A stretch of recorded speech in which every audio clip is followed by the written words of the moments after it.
It's the sights and sounds of sim racing that you know oh so well. But for so many watching around the world and for the 40 drivers planning on taking the green flag, it's just one more time, one more attempt, and one more show of NR Night in America. Ladies and gentlemen, welcome to the 2026 NWP 400. I'm Jonathan Ramos alongside Jarrett Lundberg as we prepare for an amazing Friday night, a blockbuster summer showdown that's been happening for multiple years. And for some of you, grew up with. Jarrett, does it feel bittersweet? It does. It does. I mean, we've been doing this basically since the end of the pandemic. I mean, 2021, this was our spark off before we went off to go to Daytona with a bunch of people. And we've had so many memories over the years for so many of these e-ticket events, this one included. But, I mean, I'm still excited. 160 laps to go in e-ticket history. And it's just unbelievable to think about because for so many of you, you don't probably know if you came in later on into this community, but I would not be where I am in my career without NR Night in America. And it's so clear. From that one idea down in Miami, Florida, my childhood bedroom that said, what if we started calling sim racing? What if I started calling sim racing, trying it out? And all of a sudden it exploded into the career path I'm currently on with sportscasting, broadcasting, marketing, and media. So for this to be the final 160 laps, it feels weird. It feels special, but I'm forever thankful for it. And for all these drivers to put all the time and effort in, from their paint schemes to testing the aero package. And now, after going through the duels, getting ready to grid up, there's something special about what we're about to see. We can feel it, including from what we were gifted last Monday.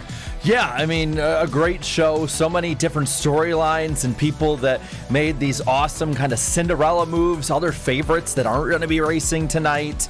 I mean, that's one of the best things I think the NR has brought, is that there's so many people from so many different backgrounds that all come together for these races. There's so many great people behind the scenes that are working on. So you hear some of them tonight as pit reporters and as those who are adminning the race, but there's so many people, so much that goes into this, and let's make it a blast one last time for them. Indeed. Now I do already see some super chats down in the chat below. I will get to every single one of them as the night does commence, but I want to say thank you to CrestJan45 for dropping the $20 super chat. It's just stuff like that, believe it or not. And Jarrett, you know it, as being a full-time YouTuber, those super chats, those just you watching, forget the super chats, you just watching and seeing the ads gave me the opportunity to move to Nashville, Tennessee. Gave you the opportunity to move to Nashville, Tennessee for an opportunity at a brighter future in the sport that we love to cover.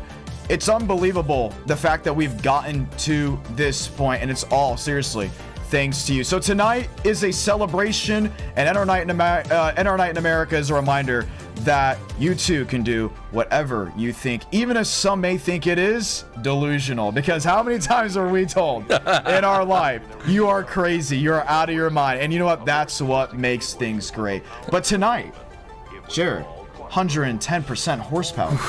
I mean, that was a lot for them in the daytime. The handling is going to be a bit different at nighttime, but there's so many new things that come along with it.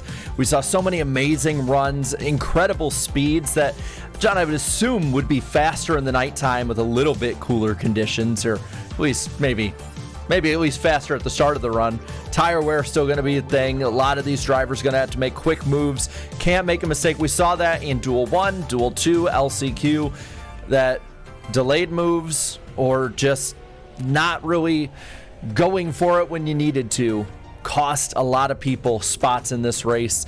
And tonight, I mean, there's no fast repairs. There's no takebacks. It is, you need to put a perfect race together. Absolutely. I mean, that's the best way to put it. You have to keep a pretty nose. You're probably going to have a long green flag run, more than likely a green flag stop at some point, which we've had in multiple years past.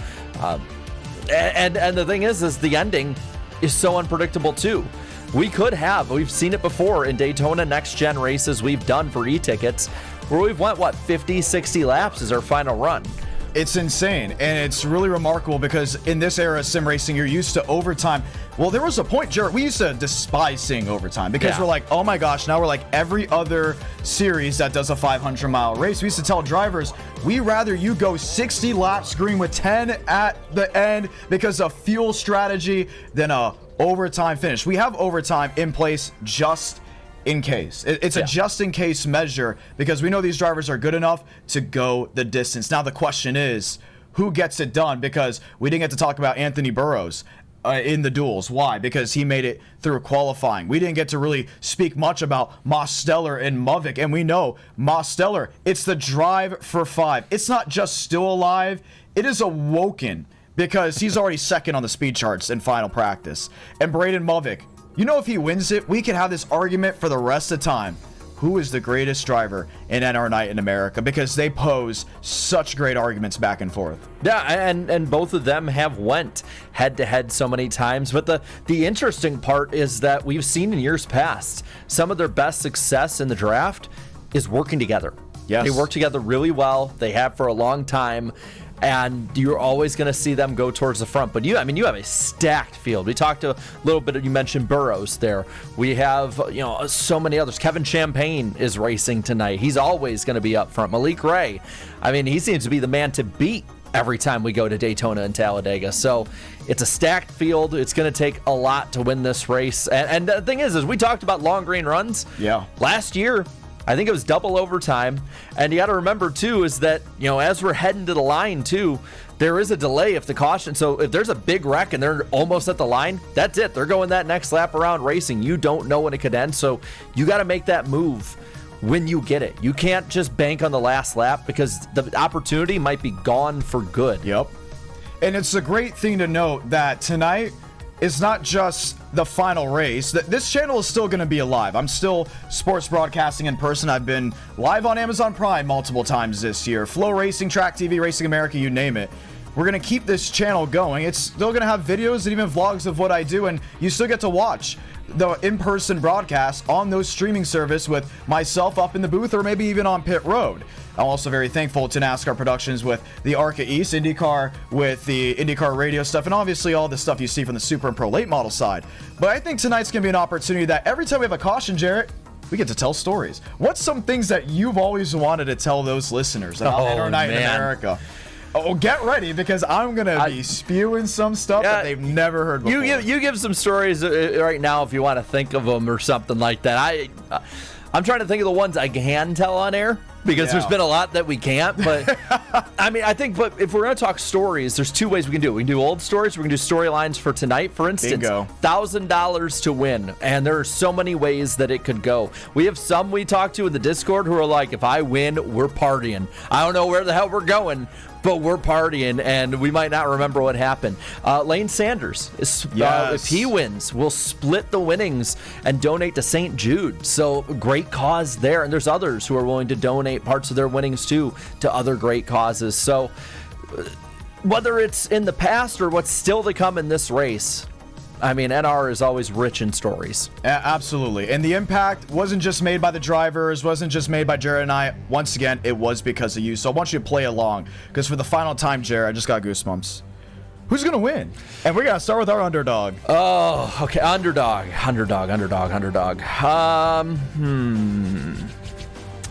I like track position as a big part of this thing. I don't know if he counts as an underdog because he always runs up front, but I haven't seen him win. I'm going to say Wilkerson because it just seems like something always happens. But he's always leading laps. And when we did the NR Cup Series, for instance, that's a throwback for a lot of y'all. He led laps so much at Daytona and Talladega and then just got taken out or got shuffled out or something. So watch for him to end on the highest of notes. He's going to be fun to watch, no doubt about it. And I like Jacob Wilkerson as a pick, but for my underdog, I'm going to go bold here. If Contreras can hold the internet together, he is going to be hot. And I mean boiling hot. No pun intended. Yes, we know. He plays in the kitchen. It's fantastic. It's such a great story every single time. But he showed very good speed in the duels. I think with it still being 90-degree temperatures at Daytona, but without the track temperature being what it was compared to the duels, he's going to have a little more control of his race car, and it's going to bring him great speed. He's going to be explosive, no doubt about it.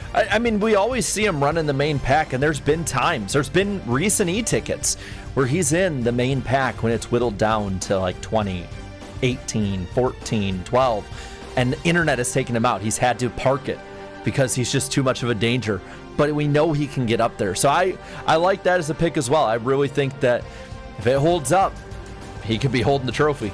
All right, how about this one? Who's finishing 4th? Oh, man. Give me Vila in that 8. Up front, new and old look to the 8 at the same time too, but he's always managing to be near the front in these races. I would like the grade 8. You know, I don't hate that pick, but I'm going to choose Gavin Austin here for 4th. I just don't think he's going to get that e-ticket title that he's always wanted, but he's going to be in contention. The driver representing Arizona has been really good. He finished 2nd in the Alabama 500. He's been consistently up front. I just don't think something's going to go his way late. Does he have the speed to go to victory lane? Yes. Does he have the consistency, the skill? Absolutely. But I just can think of 3 more drivers that can do a little bit better than him.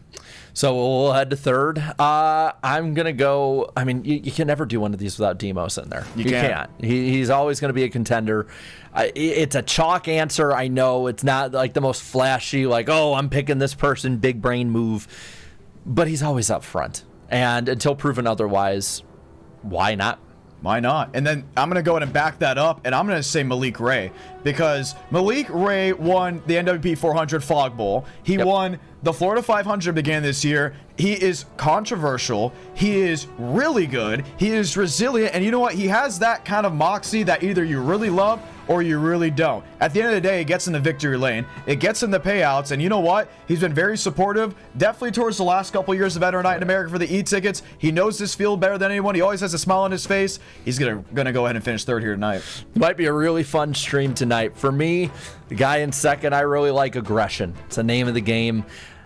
And Kevin Champagne screams aggression to me. He's going to be starting in a pretty good position. I think he's going to work his way to the front early. That's the thing about this package. You can work your way to the front. It's not like 2x2, just gridlock like the next gen is normally. It is a really, really good package with big runs, and that, I think, suits right to his style. And this is where I'm going to back this claim up. And I think about a driver that has already won an e-ticket. It wasn't on a super speedway. It was an event that happened back in 2022, and that was the Southern 500. Give me Anthony Burrows, because Burrows is another one.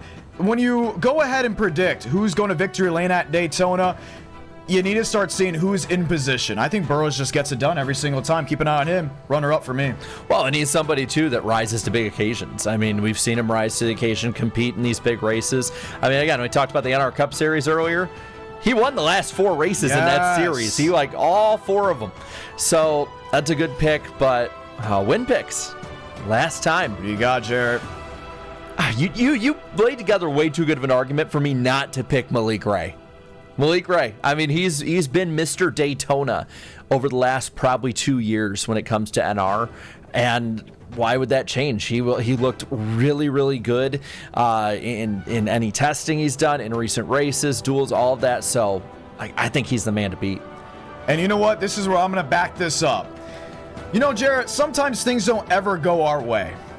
When it comes down to setting the events up, 5 laps before the finish. Same with drivers, internet going out.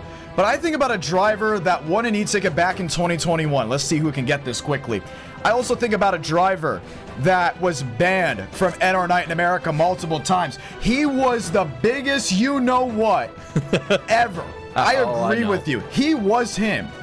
And you know what? Because he's him, I think he's going to tie Mostello tonight. And when we close the book, it's like the ending of The Sopranos. We won't know who is what it was. With a blank screen, Braden Mubbick is going to go back to back and win the NWP 400 for the 2nd time in his career. John, that might have been the most different we've had for our 5 picks ever. I think we named like 8 or 9 drivers out of the 10 picks. So, I mean, if that doesn't show you what kind of night this is going to be, it's going to be big. I don't know what will, but we're ready. We're ready to go trackside. Drivers to their cars, and we will enjoy every single moment of what we have to offer. The lights are on from Daytona International Speedway. The grid is ready to go ahead and come together as we'll get ready for 400 miles. Do you agree with our statements? Do you disagree with our statements? No matter what, it's all locked in, and history will be set in motion. Malik Ray, Anthony Burrows, all taking the grid. We have our pit reporter in Christian Delgado, an up-and-comer who's doing great with HVTV. HVTV did such a great job of getting us ready for this event, Jarrett, because you have a full-time job. I have a full-time job, and they said, we cannot let this community go quietly into the night. They have our support for the future of sim racing, no doubt about it. But we'll soon get ready to go ahead and put things in motion. All 40 drivers ready to go. Lane Sanders, you see these paint schemes? He designed so many of them to get drivers ready. Chase Crawl, unfortunately, will not be racing. But what an amazing job he did, including on those RGR cars. Dean Brummett, you may be saying, how is Dean in the show? Well, very big, simple answer there. Something happened with a driver that was going to race, was not able to make this event. Because of that, Dean will be starting from the tail. The field gets rolling, and now it's time for our starting lineup for this evening's event. Ladies and gentlemen, let's do it. Row 1, Jacob Wilkerson, Daniel Mosteller, they'll be leading us to green. Kevin Champagne and Mac tonight on the bottom row of row 2. Van Drugman, 2 in a row for his first 2 e-tickets. Going to be great to see him roll off. Roll number 3, Finnegan Myers, Trevor Huff, they're getting ready to roll with us.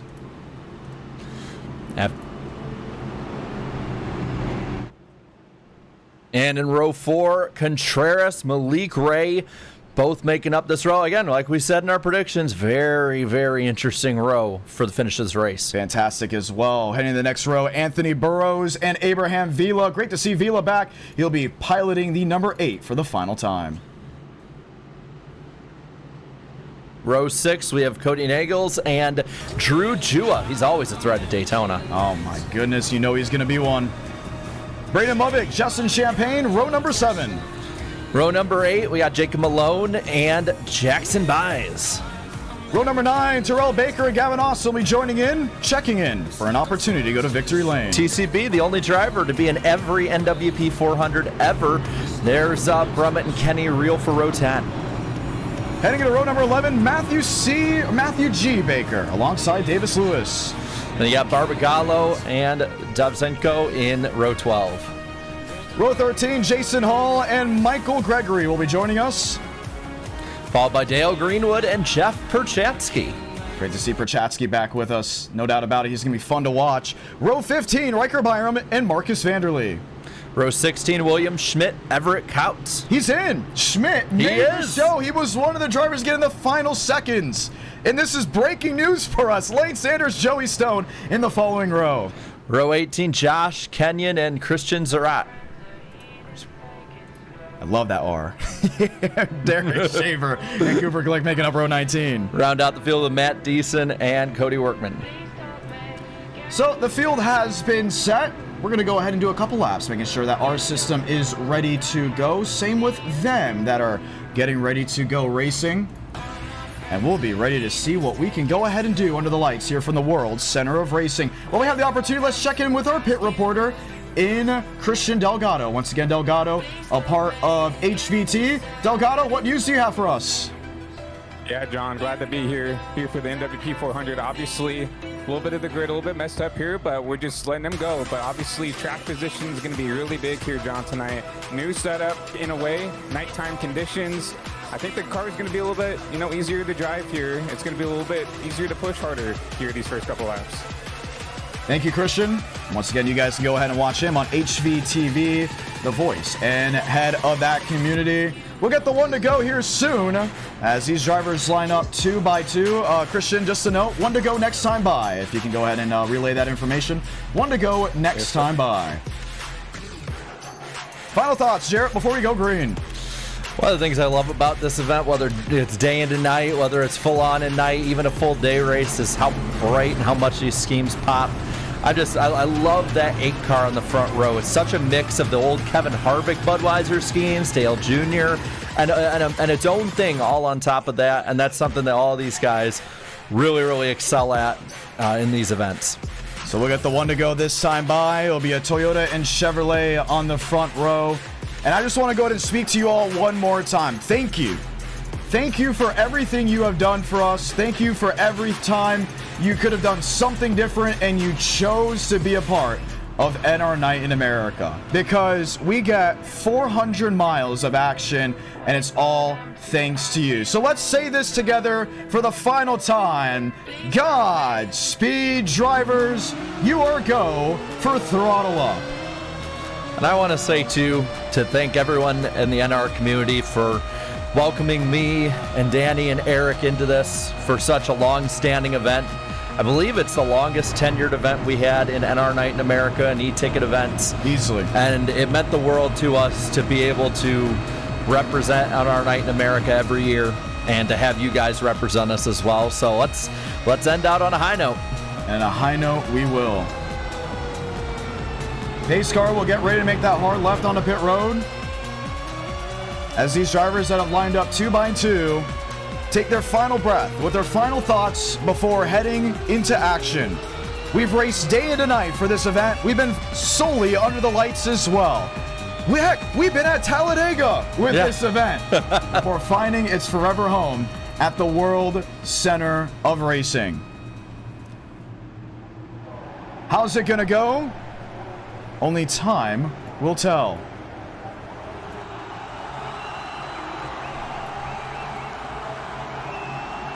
Toyota, Chevrolet, a couple Fords in place for the top 5. We tip a hat to everyone that has attempted a race in NR Night in America, attempted a race in e-ticket, or has just spent a couple of seconds watching us wherever you may be. Let's have some fun on a Friday night in Daytona Beach. Pace car makes a hard left on a pit road for the final time. We'll say one more lap. No!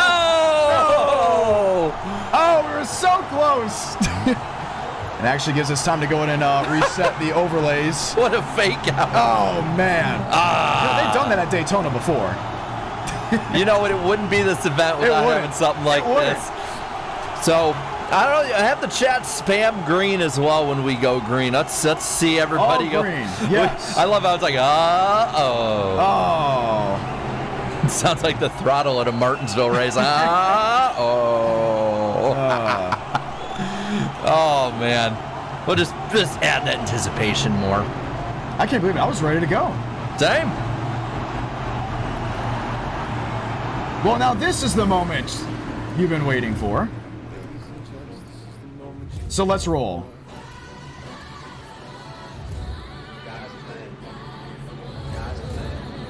There's an extra pace lap. They wanted to make sure everybody was in and ready to go. That's what we're hearing. And apparently a quote that I have used before: we'd rather be late than not prepared. So it gave us an opportunity to go ahead and reset the overlays to make sure you guys have the complete, full, up-to-date, lap-to-lap coverage of this evening's event. We love breaking the fourth wall. It's what we do. And we also love great racing. It's what you'll see. Any Moss Stellar fans down in the chat below? He's ready to go. As well with the rest of the field. Now we do it. Pace car will be making the hard left onto pit road this time by. And the crowd will get on its feet.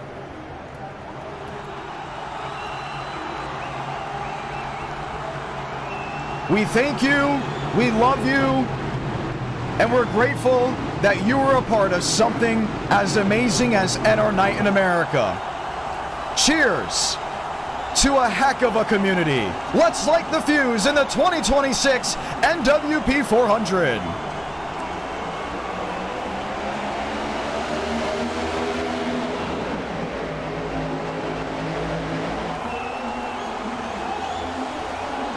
The slow climb up through the gears, and then up the 31 degrees of banking sees Jacob Wilkerson, the race leader, on the outside with help from Van Drugman. Inside lane, Abraham Vila, help from Kevin Champagne as they'll go to work on the super stretch. Shocker, first person to make it 3 wide, Justin Champagne. Not much help yet. More moves up towards the front, though, as Wilkerson gets a push from Van Drugman to the lead. Vila leads the bottom.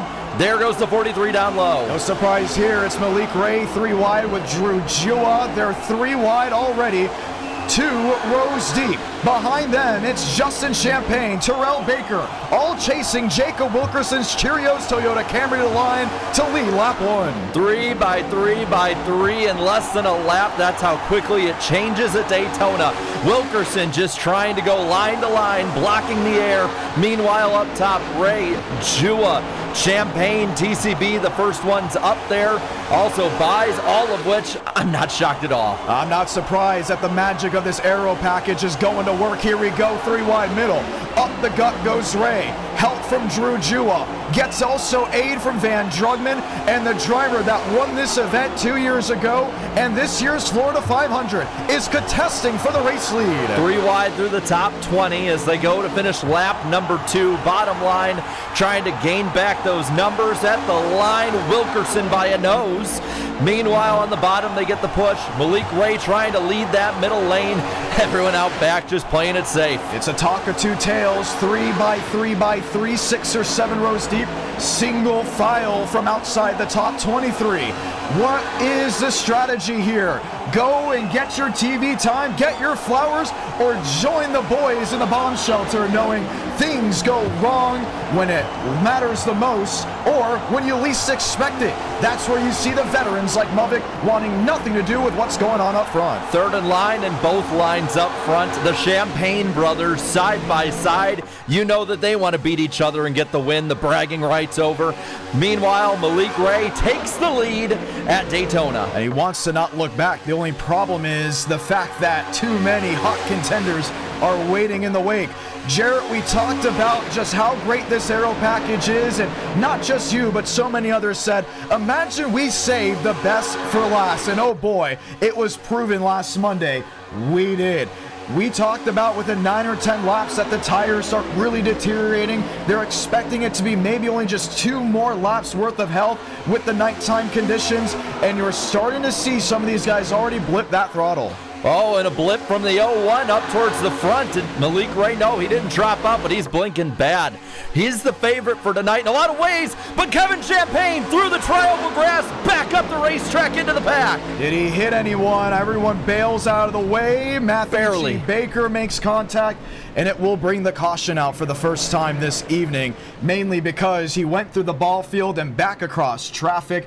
I believe the internet has gone maybe kapoof for the driver of the number 01 Chevrolet in Malik Ray. He has had packet loss. Is it back on now? It looks like it has. A big time caution for him and timely for some of these drivers that maybe did not have the right hypothesis for how this car was going to handle. Not at all. I think a lot of people are shocked by how different it is. We heard it in the Discord, some being like, oh, we're going to be fine. Others being like, well, this is completely different.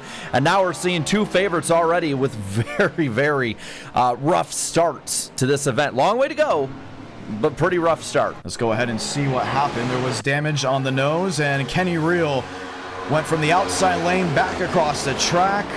And you see Matthew G. Baker just barely got in contact. I just gave it a kiss. Just a little bit of a kiss. It'll be all good. That'll buff out. But man, not the way you want to start this event out early on for that 94. Malik Ray as well. I mean, there's a chance he could lead 80 laps tonight or more. But if the internet's not going to work, we've talked about it with others, it's going to be really difficult. We're going to go ahead and watch one more time to see exactly how it occurred, mainly because it was with Kenny Reel. Here's Kenny Reel on the racetrack. I tried to clear Gavin Austin and wasn't. Not a great move. Not clear. We'll be working lap 7 this time by single file. Does anybody come to pit road? I'd assume a few would. Or a lot. Or most of them. It's only been 6 laps, and that just shows a testament of this package, what it can do to equipment, what it can do to tires, and we're going to be talking a whole lot about that throughout the evening. Matter of fact, I love the fact that we have a pit reporter, because Christian Delgado will be ready for us to go ahead and chat with who is coming in. Trying to get updates on how things are going. Do they take tires? I think it's mainly just fuel and go from what we've seen so far.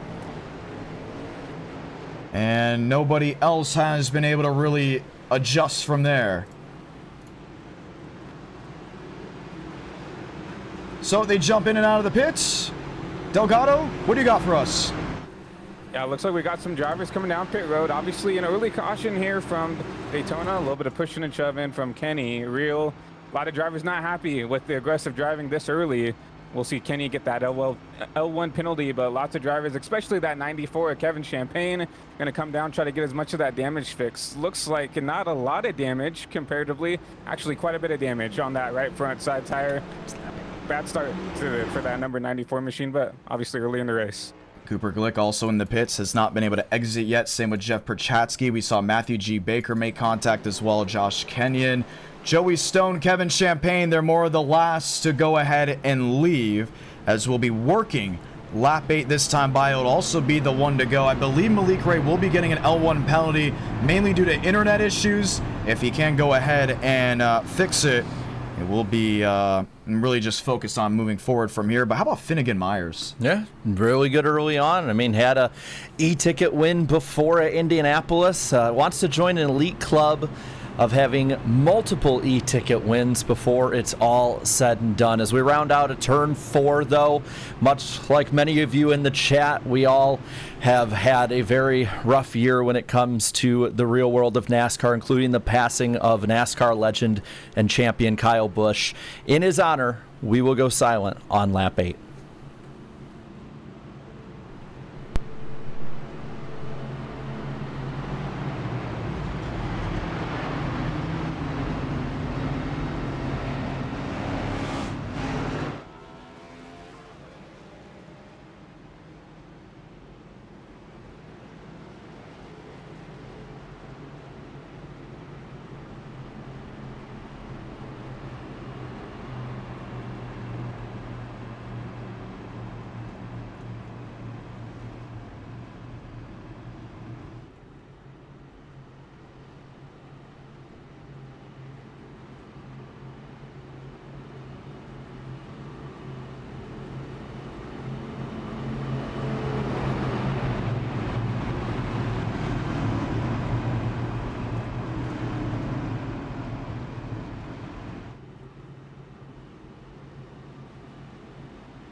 Back underway in the NWP 400. Jackson buys the race leader. Finnegan Myers already trying to hold him out to dry in front of Jacob Wilkerson. Oh, whether it was a teammate move kind of deal or a block, either way, that was gutsy.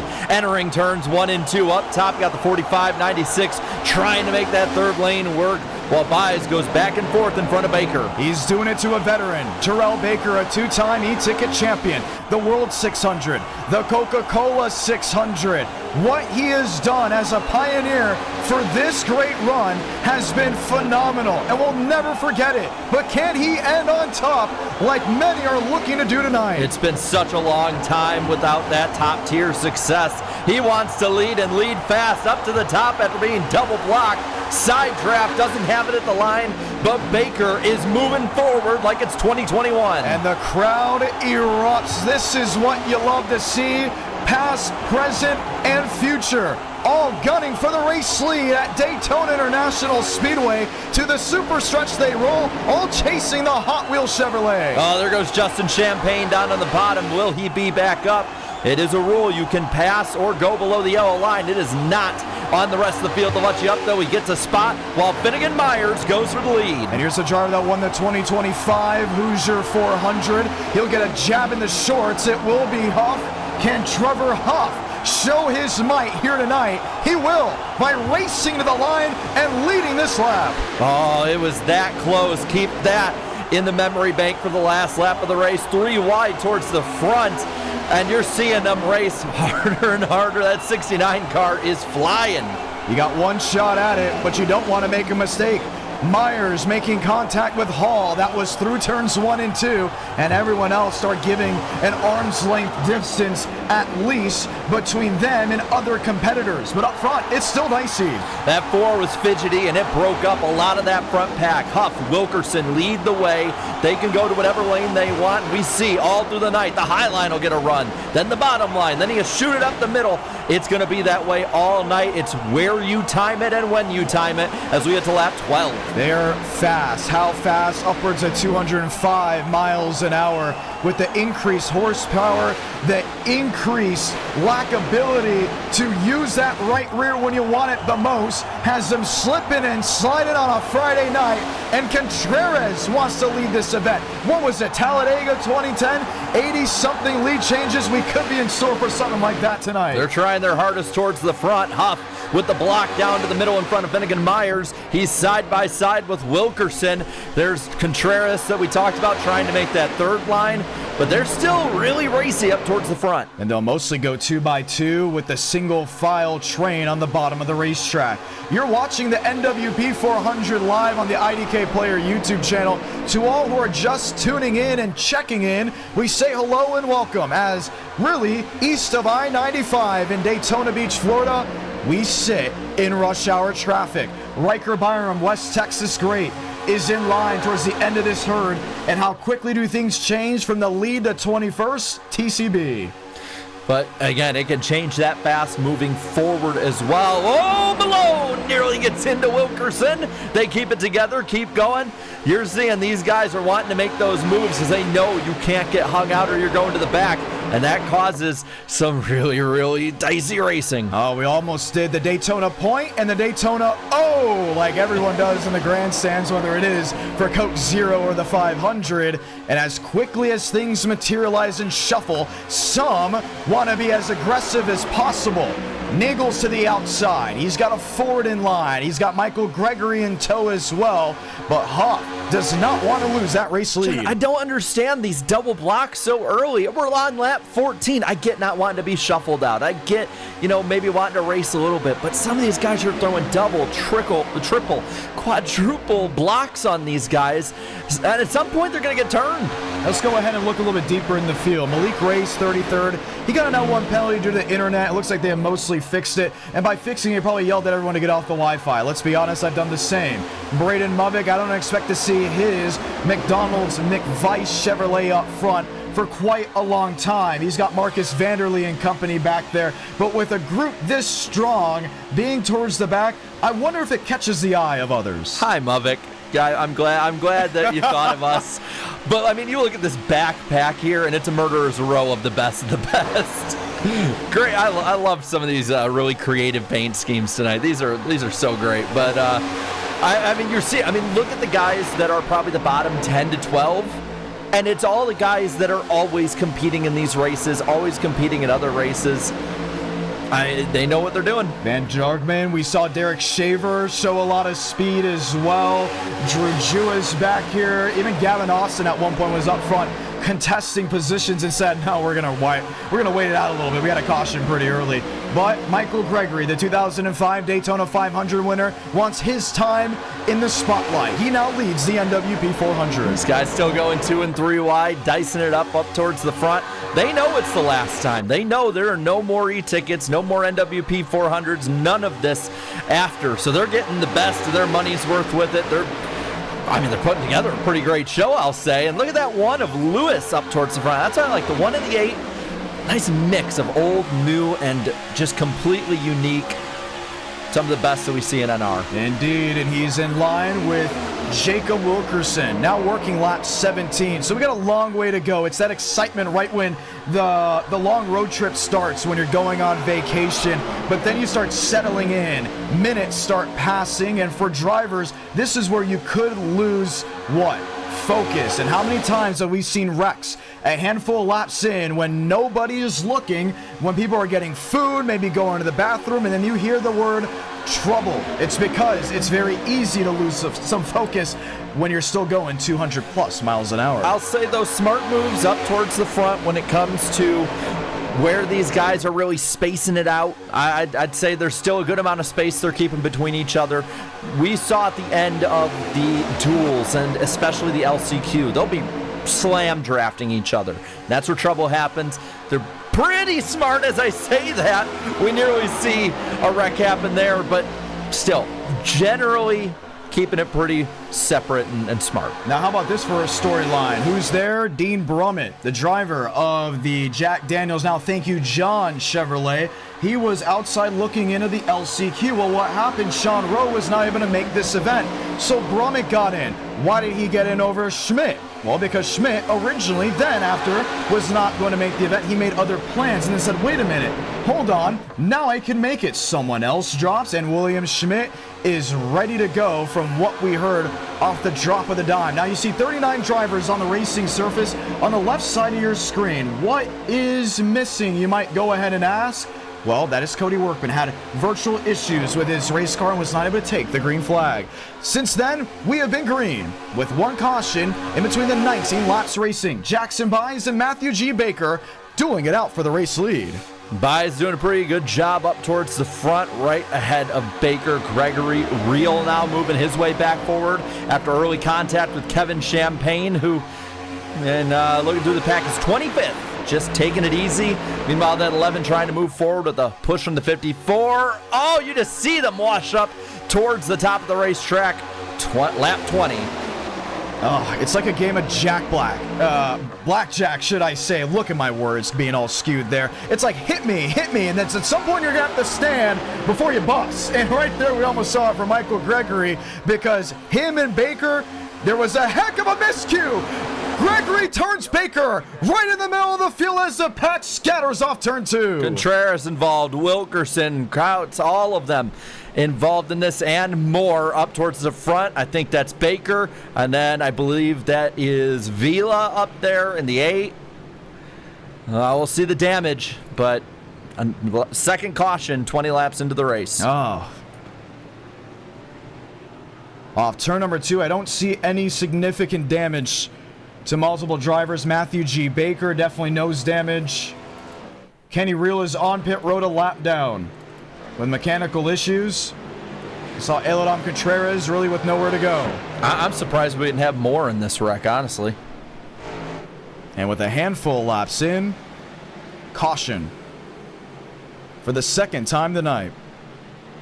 Gotta see where this thing really blew up at. I think roughly, I want to say maybe 5 or 6 cars truly involved in this wreck, which for where it happened and how close together they were racing, it might be a minor miracle. Oh yeah. We'll get that replay to you in a moment. Just checking things over, and we'll have to double up here. Let's watch from nearly a full lap prior. We were watching it live. So that was the first one, and I'm going to guess. Should I speculate with Michael Gregory and that of Baker? Because there's the block to the bottom to 3, and then there's the block to the outside of 4. I know Michael G., he's from South Carolina. They don't play too nice when they get blocked a handful of times. Well, this early in the race, I don't know why we're not playing nice and why we're blocking like that, I'll be completely honest with you. So let's see what they did. I mean, we saw 2 of them. Let's see. There's a bump from the 35 into the 51, set him up into a good amount, and that 11 of Reel was involved in the wreck and is already in the pits. So I think that might be more damage than we thought. Look at that. Front. Yeah, that might be cooked. He's out. No Kenny fast Reel, repairs. the second retiree from this race. Cody Workman, the first one. leaving 38 drivers left racing. I think he's got a heck of a view, no doubt about it, and we're going to go ahead and check in to see exactly what that looks like. Yeah, it was a push from, I believe, Gregory, I want to say. I'd watch the replay again here.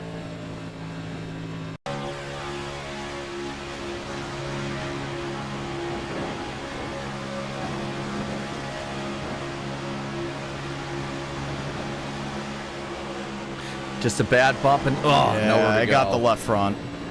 And once that left front gets ripped out, there's no fixing it. So Kenny Reel will not be an e-ticket champion. But a heck of a career and a staple of this community that he was, running up front in multiple NR Night in Americas, winning. I remember when he first had his kid, he was doing a fantastic job as well. You know, being a part of that, telling us what that life is like. Christian Delgado, you got updates? Yeah, obviously a big wreck here early in the race, and a lot of drivers still confused with the aggression. Obviously, we saw the aggressive block to the 35 of Michael Gregory causing a big wreck towards the front, but something to talk about. Obviously, you guys brought it up in the broadcast earlier. William Schmidt ended the event last minute, talking with the admins, you know, within the last 30 seconds of the race, with Cody Workman not being able to join tonight with some complications with his race tonight. William Schmidt got his way into the race there, and he drove himself up inside the top 20. Obviously, a little bit of a shake-up now with the second caution of tonight's race, but what a job by William Schmidt. Obviously, we talked about Dean Brumma. He was up inside the top 10 earlier before, and obviously a last call to get those guys up towards the front. So what a job by them to, you know, get those seatbelts tightened and just be ready to go here for this big race here at Daytona. I love Christian Delgado with his updates. I mean, these are... Why didn't we do this Top earlier? tier. Thank you so much for that. HVTV and him have been, once again, a huge role. This event, I don't think, would have gone off the ground if it wasn't for them. So, hey, huge shout out to HVTV. It's High Velocity TV for providing the graphics package for you fans for NWP Week. HVTV is a broadcasting network on the simulator, ran by NR drivers and founded by Christian Delgado. They have worked side by side with us for the last couple of e-tickets for the graphical side of things. Make sure you check them out on YouTube at High Velocity TV. Another shout out to Diego Acuna and Delta Designs for helping with the ticker. He was a crucial part of getting things put together in such a short time. I want to say thank you to so many that have super chatted tonight. Drop the like on this live stream. Jared, how many likes do we think we can get to for the final one? Oh, that's a good question. Yeah. I mean, because I have a feeling a lot of people are going to tune in towards the middle and end of the race. Is 400 pushing it? I don't think so. I think as long as those in the chat remind people as the night goes on to hit 400, maybe you need to you know, kind of gaslight them a little bit to do it too. Just be like, well, you can, but you never can again after this, so maybe you should. But I will like to also remind y'all that on Wednesday this next week, we'll be live on my channel for NWP. And we'll be covering everything from what it looks to be probably a soggy New Hampshire weekend and heading into hopefully a drier Daytona weekend, which is never a great strategy to have. But either way, me, Danny, and Eric will be there talking all things NASCAR. We just had Connor Zilic on this past week, so if you want to look at that interview, about 20-25 minutes he was on. It's a lot of fun, and we have fun every week. So if you're a longtime fan, keep coming over.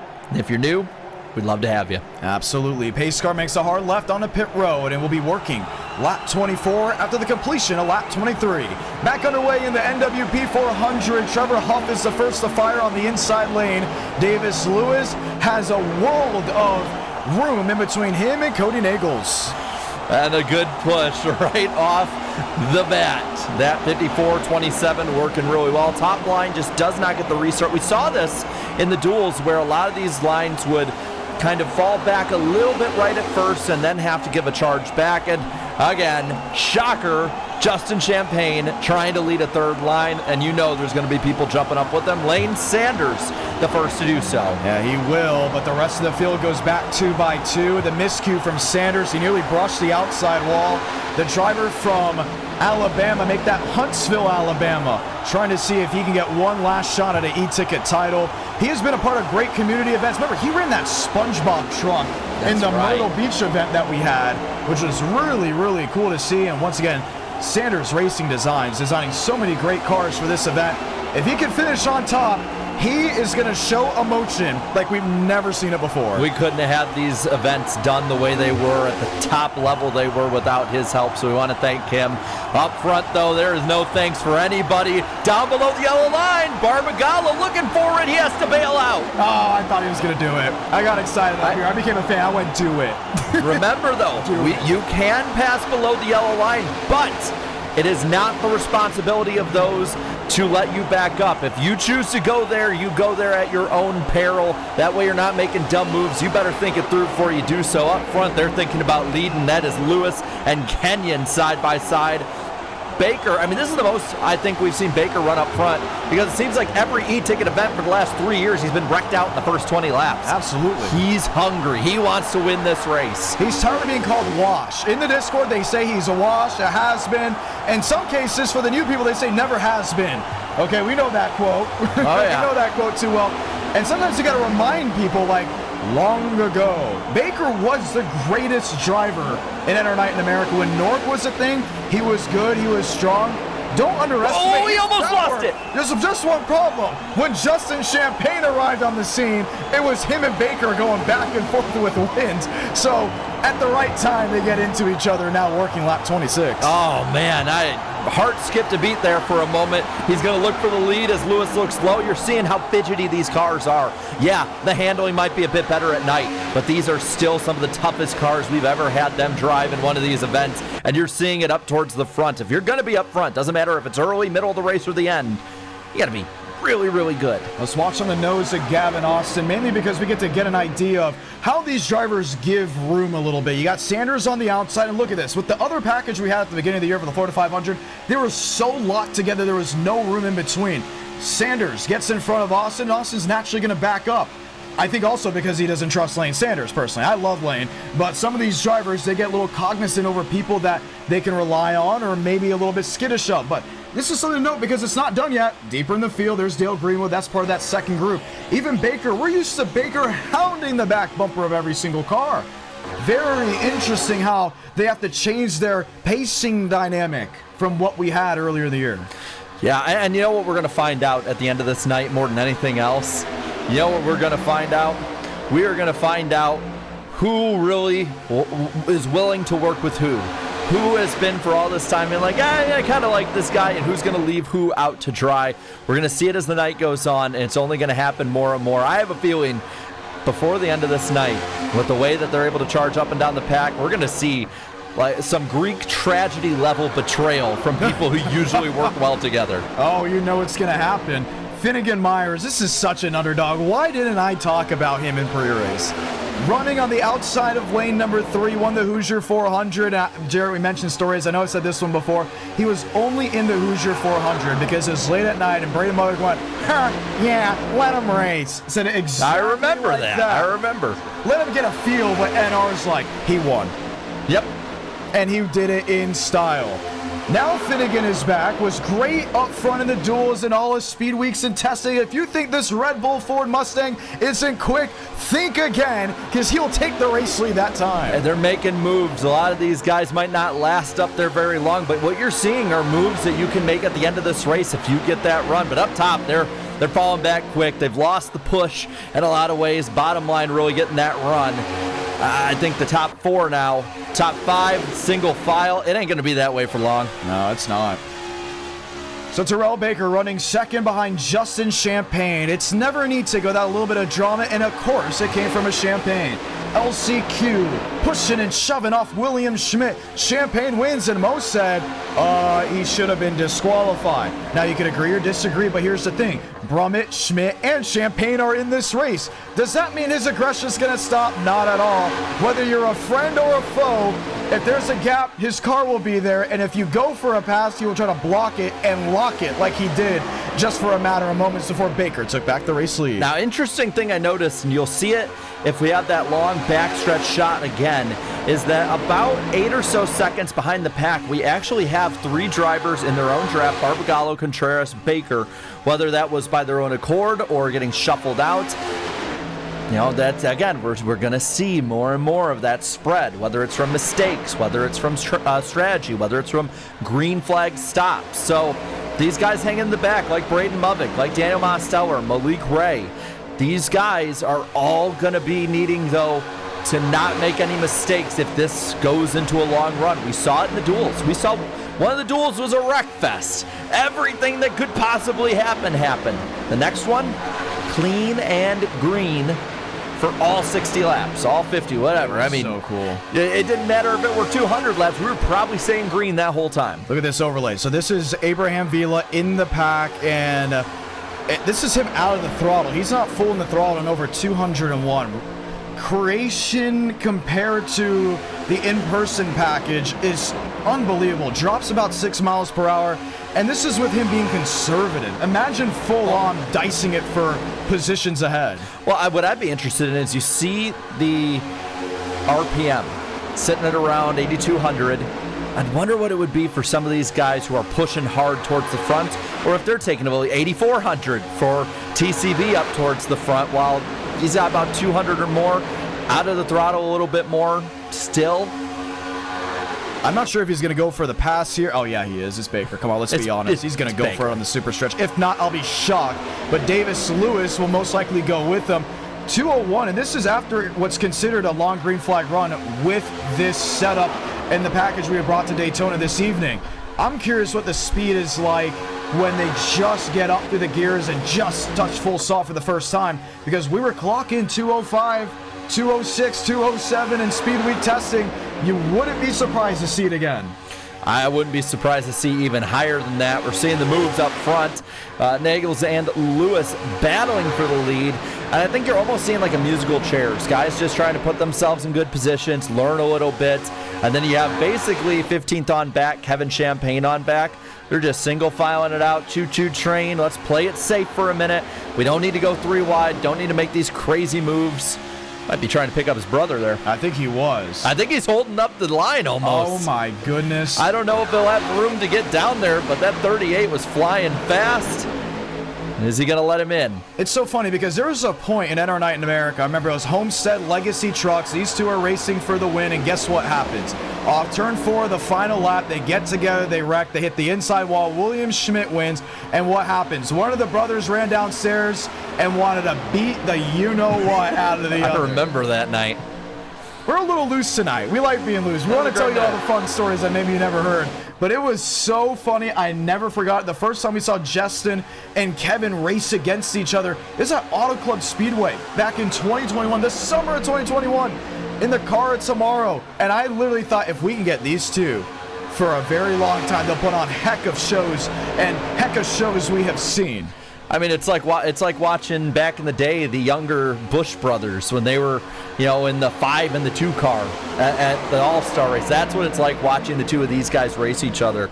A ton of respect, obviously. They're both fast, incredibly talented.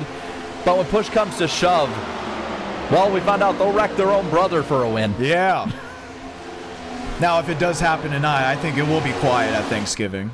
Oh yeah, I know. We need to immediately get one of them on the call and see if we can hear the background at that point. We see Josh Kenyon in line. He was with Marcus Vanderlee, and then the checkup continues on the bottom side of the racetrack. I find it fascinating because that second lane does not check up as much. How about Joey Stone? Yeah, up there in 7th. Come on, look at that. Look at that Flintstone Chevrolet. And he's doing a great job so far tonight. Just barely squeaked in the first duel. So they're going to go around Gregory 3 wide for a moment with the lapper, but he's been just holding a pretty wheel, keeping it clean, and that's what you need to do to survive the start of these races. So there was a big watch party for the duels in the Discord we had, and everyone's rooting for Eric Estep to make it. They're like, oh, come on, Eric, come on. Final lap of the duel. Who gets in over Eric? It was Joey Stone, and apparently all you heard was this. Oh. Well, he's here to prove them wrong tonight, that he belongs, can go for the win. Joey is all the way up to the 6th position, battling Lane Sanders for a top 5 spot that he now has up there.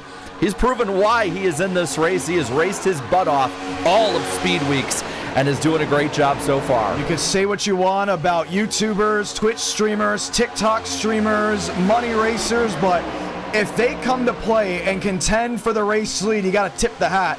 And the Flintstone Chevrolet is doing just that.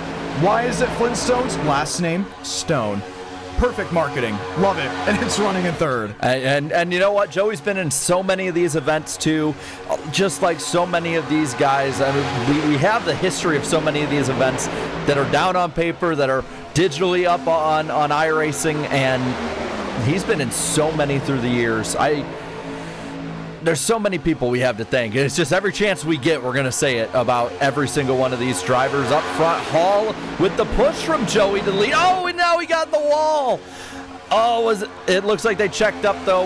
Again, playing it nice and safe. It looked like Kevin Champagne checked up. 83 back in line. All good. No harm, no foul. Now let's talk strategy. It is not 40 to the green because of the added fuel. So the mileage now has dropped to 35 laps before they really have to come on in unless they're seriously hard saving. So that's something that we're going to keep an eye on now. They pit at lap 6. Yeah, that was the big thing to go ahead and note. And I believe they also did pit at the caution before that. So give a rough estimate, maybe about 15 or so laps. We might start seeing some contenders making the hard left onto pit road. And we've noted before, when you go 200 plus consistently for X amount of time and then you're told to head to the school zone and not speed, someone's going to speed, including if they're all racing to the line. And so far, so if they pit close to what? You'd say lap 20, 21. So still a good amount to go. But I think you're seeing why a lot of these guys are willing to just mind their P's and Q's. Just keep it easy so far up front. It's almost like, it's almost like everyone's just sort of running just to get up to the front and then let everybody else buy them or something like that. Strategy going to be a really important part of this night as long as you don't have somebody take somebody else out. Oh. Yeah, what's going on at the back of the pack there? A little bit deeper. We saw that big checkup. There's already pitting. Already in. So maybe a strategy call, or did they not pit last time? I don't know. Christian Delgado's got an update. Yeah, obviously, there's a couple of drivers who haven't pitted. They're purposely going off cycle. So you saw some of those drivers come down pit road now. Going to have to make the different strategy move here. But we've seen this racing towards the front. Hard, aggressive racing. These guys are not as good as fuel as that back half of the pack. You guys mentioned it. That single foul train about 15th on back. Those drivers around Mikey G on back. Obviously, he's laps down. But these drivers are a lot better on fuel. They can go an extra maybe 2 laps here on fuel. But obviously, it's about the conversation is, do you take 4 fresh Goodyear tires or do you take 2 and maybe shorten that pit stop now, knowing you might have to make that longer pit stop down the road here? That's the conversation these drivers are having. 2 tires versus 4 tires right now as we approach around that halfway in the fuel mark. All right. I like it. I like it. If you're going to run back there, why not get a little bold? And including if you know it's going to be with drivers with great resumes, Malik Ray, Drew Jula, Van Drogman, Movic, Moss Steller. Why not? We have seen these 5 where they'll be in the back of the pack and they can draft their way up on their own. So if you know you can do it, if you have a fast enough car, and if you've mapped it out that if this goes green for a long amount of time, you're going to end up gaining a bunch of time, why not? Go for it. So Jason Hall leads, and now the curiosity of strategy has now been seasoned into this event. We're working lap 43 of 160 of the 2026 NWP 400. Handful of cautions in this race, and to note, couple drivers out already, Kenny Reel and Cody Workman. The rest of the field, all 38 strong, roll as 37 on the lead lap. Michael Gregory 2 laps down with damage from a previous incident. Ooh, big move by Lane Sanders at the front of this 29 lead lap car pack. But this is something we saw in the duels. We saw the pack start to break apart more and more. Different guys with different moves. As long as they don't overdo it with the aggressive moves and cause a caution for themselves, I mean, this could be a very consequential run that you don't want to be shuffled out of. Showing the top 10 left side of your screen. We'll now show the top 20 where they're running in current order. It's the fundamental shift, inside lane, outside lane, but Jason Hall has so far led a good portion of this race, and it's great to note because I don't think he's really going anywhere, at least as of this time. Jarrett, they're on the inside. We're getting ready. They're single file. They're going to get ready to come to pit road soon. Let's say we go ahead and turn it up.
From beautiful Daytona International Speedway, you're watching the NWP 400 live on the IDK Player YouTube channel. Jarrett, what's been going on the racetrack? Well, those guys that just pit maybe about 5 laps or so ago, they've gained about a second and a half in this green flag run on the entire pack. And they're also catching up to 3 more drivers that are off the main pack that they can gain some draft. So maybe some of these guys are going single file already, maybe getting in position to pit at some point soon. Might have to change strategy depending on what those other cars do. Yeah, tires. I think that's what they're calling. And no surprise here, when you see a mass exodus of the best, you may want to start waking up. And when we saw them go single file like that, it's not because they just want to ride around. Some of them are probably considering gapping or coming in. And that's going to play a big wrench into things. If you can only go about 15, 20 laps before anyone that undercuts, or in this case with Oval Racing, short pits you, we're going to see guys come in consistently throughout the night. Well, coming out of turn 4 this time by no one committing. So just going to ride it out and try and maybe just max out how long this run can go. We looked at the intervals. Again, they made up another half second in the last couple of laps since bringing it up. So that group of cars, those 5 guys that pit, pretty fast. And Joey Stone was leading the rebellion on the outside to break up that single file train. Now the in-and-out Chevrolet of Marcus Vanderlee will be head of the herd up in lane number 2. Abraham Vila back there with Malone. I just don't think we see too many on the same page in the main group, and it's what's changing the complexity, really, of the strategy. So it's going to be interesting to see how this all continues on. Let's see what we got with Christian Delgado. Yeah, John, this lead group, you start to see this outside lane start to go, and you guys talked about that 5-car pack start to run down these lead pack guys. It's because these guys back the pace up by quite a bit. Just a couple laps ago, we saw these leaders running about 14.5s, 45.6s, and then you saw those 5 cars in the back running, high 49s, and they were running these guys down. You start to see this outside line start to get impatient. Looking at the outside line here, obviously green flag pit stops imminent. Some of these drivers trying to jump the field here before we come down take that hard left turn down pit road. Let's go ahead and look at the driver input. So this is about 197 through the center of the corner, and it drops down to 194. And then we go back to Braden Movick, and they're in full song off of the 18 degrees of banking from the tri-oval to the dog leg.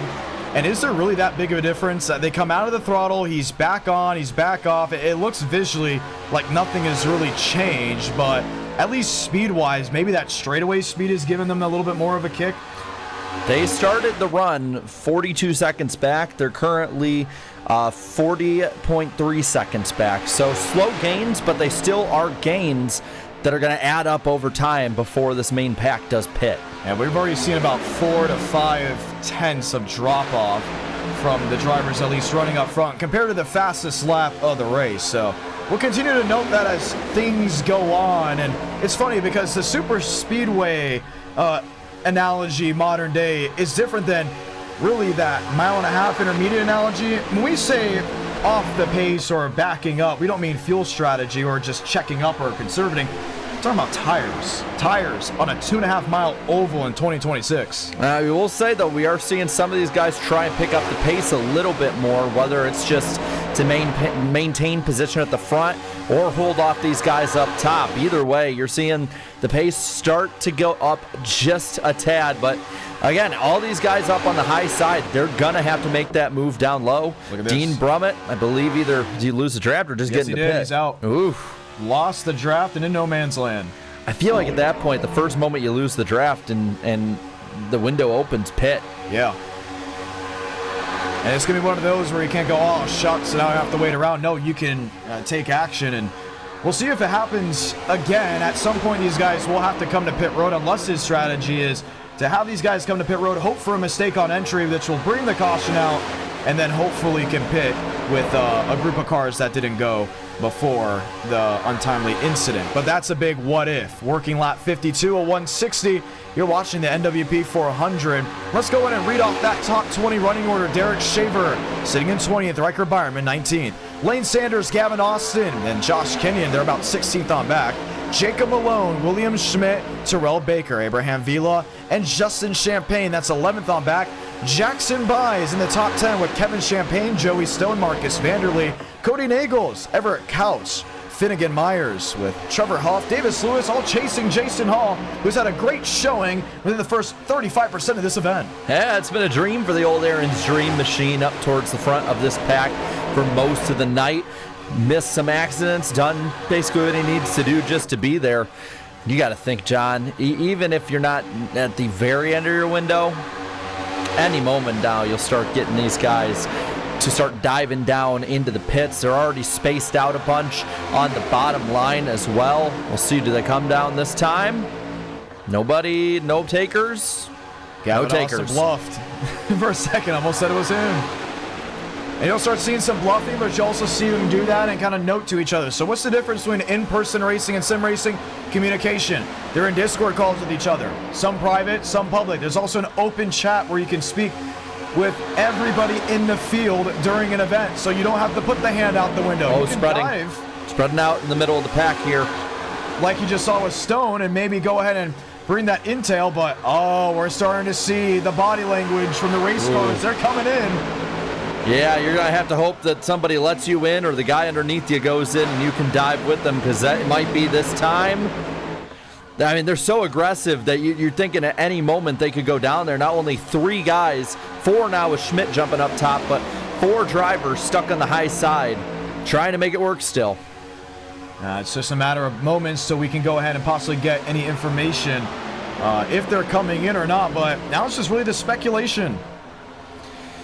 Well, Justin Champagne up top. I believe that's Jeff Perchatsky. Champagne dives low. Perchatsky, Schmidt are the only ones still straggling up there.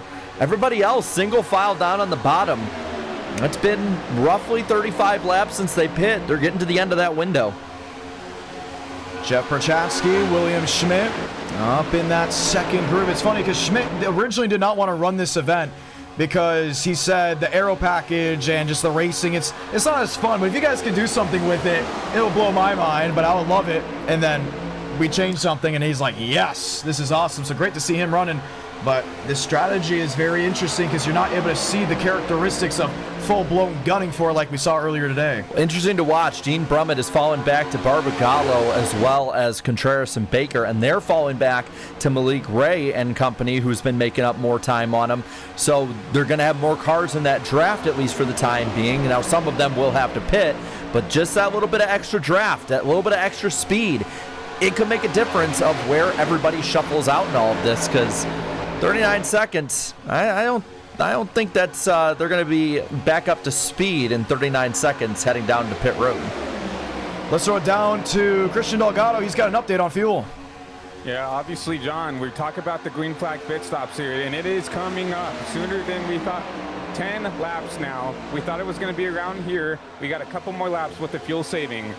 So we're looking around 10, maybe now down to 7 laps left to go on field. That's why you see this single file on the bottom. You're starting to see those drivers start to work with each other. You're going to start to see those hands out the left side of the window, calling out these green flag pit stops here for the first time here in the NWP 400.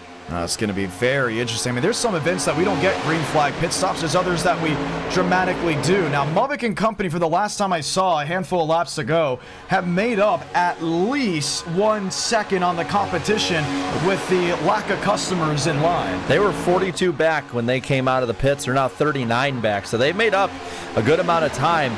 Could their strategy be, we're going to go all out, make up time, even if we have to do an extra pit stop compared to a lot of these guys, it's going to pay off in the end because, well, I mean, look at the gap. They were half a straightaway back before. Now it's almost the entire super stretch. So you're seeing the visual distance being made up already. Got a car down on the bottom. Everyone playing it safe, though. I believe that's Kenyon. Kenny just wanted to see where the stern of the boat was and exactly how far away he currently is. Maybe seeing if somebody would put the hand out the window like we heard Christian Delgado speak on. So we'll get back to the line here. We got almost roughly 100 laps to go in this event, but now we're in the strategy portion. And if we can get all 4 seasons of racing tonight, that'd be great. What is it? The racks, right? You naturally get those. The 3 wide, pushing 4 wide, the tempers, and then a little bit of strategy. I'm starting to see that consistency with long green flag runs. I mean, we're coming up on 100 laps to go for all e-tickets all time, and you're seeing the spread out. I mean, you're seeing even in this line of cars up in the main pack, some guys falling further behind. They'll make it up a little bit, but you got to be careful with that, especially when you head in for green flag pit stops. This is a part of the race. We've seen it in just about every Daytona race for the past 2 or 3 years, where we have guys who make mistakes. They speed entering into the pits, they miss their pit stall, or they take 4 tires when everybody else is taking 2 or fuel only. Who is it going to strike on this time? Because if there's 1 or 2, even 3 cars that get into each other entering the pits, more than likely it's staying green and they just got to shuffle it out themselves. Dean Brummett has found a new friend group after losing the pack, and they're actually going to come to pit road now. So Brummett, Barbagallo, Baker, making Matthew G. Baker, and I believe also one more in Aladam Contreras. So they're the second group to come ahead and pit. Look how much time that the 07 made up, though, in those other 3 just by cutting it shorter. They're going to go the same speed, so if you cut it shorter, you're going to get there quicker. Now you hear the full pack going by. Less than 100 laps left. Hearing from Delgado, they're eyeballing laps 62 to 64. So the window is open, and the big opportunity to make up spots on strategy start to arise.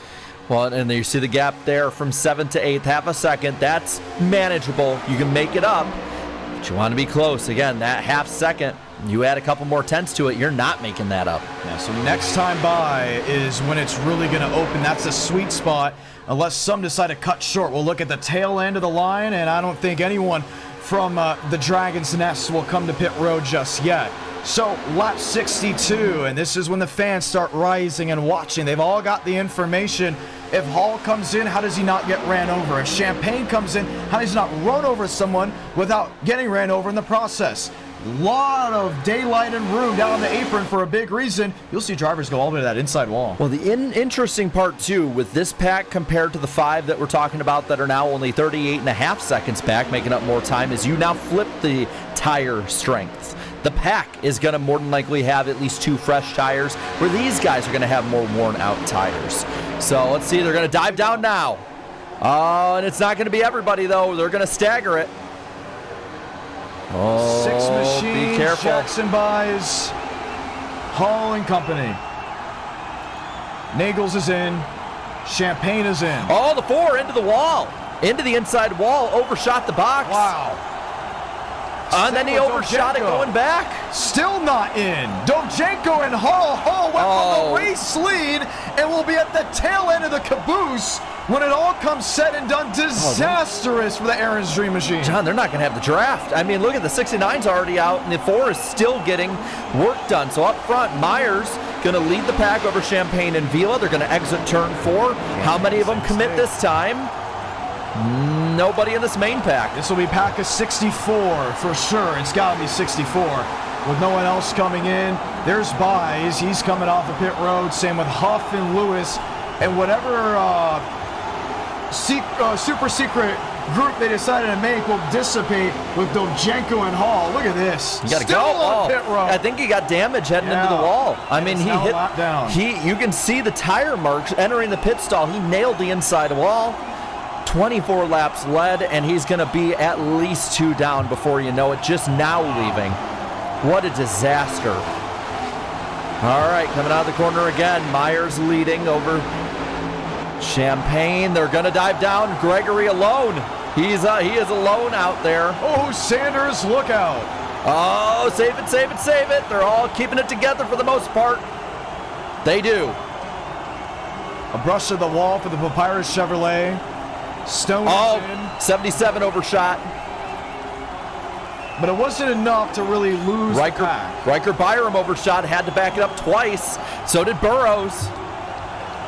Wilkerson did too. Wow. These are crucial mistakes because it might just be a few tenths of a second, but with how spread out this pack's going to be, we're going to see it on exit. You better hope that somebody's there to draft with. Berchatsky will make up spots, same with Schmidt. There's the main group going by.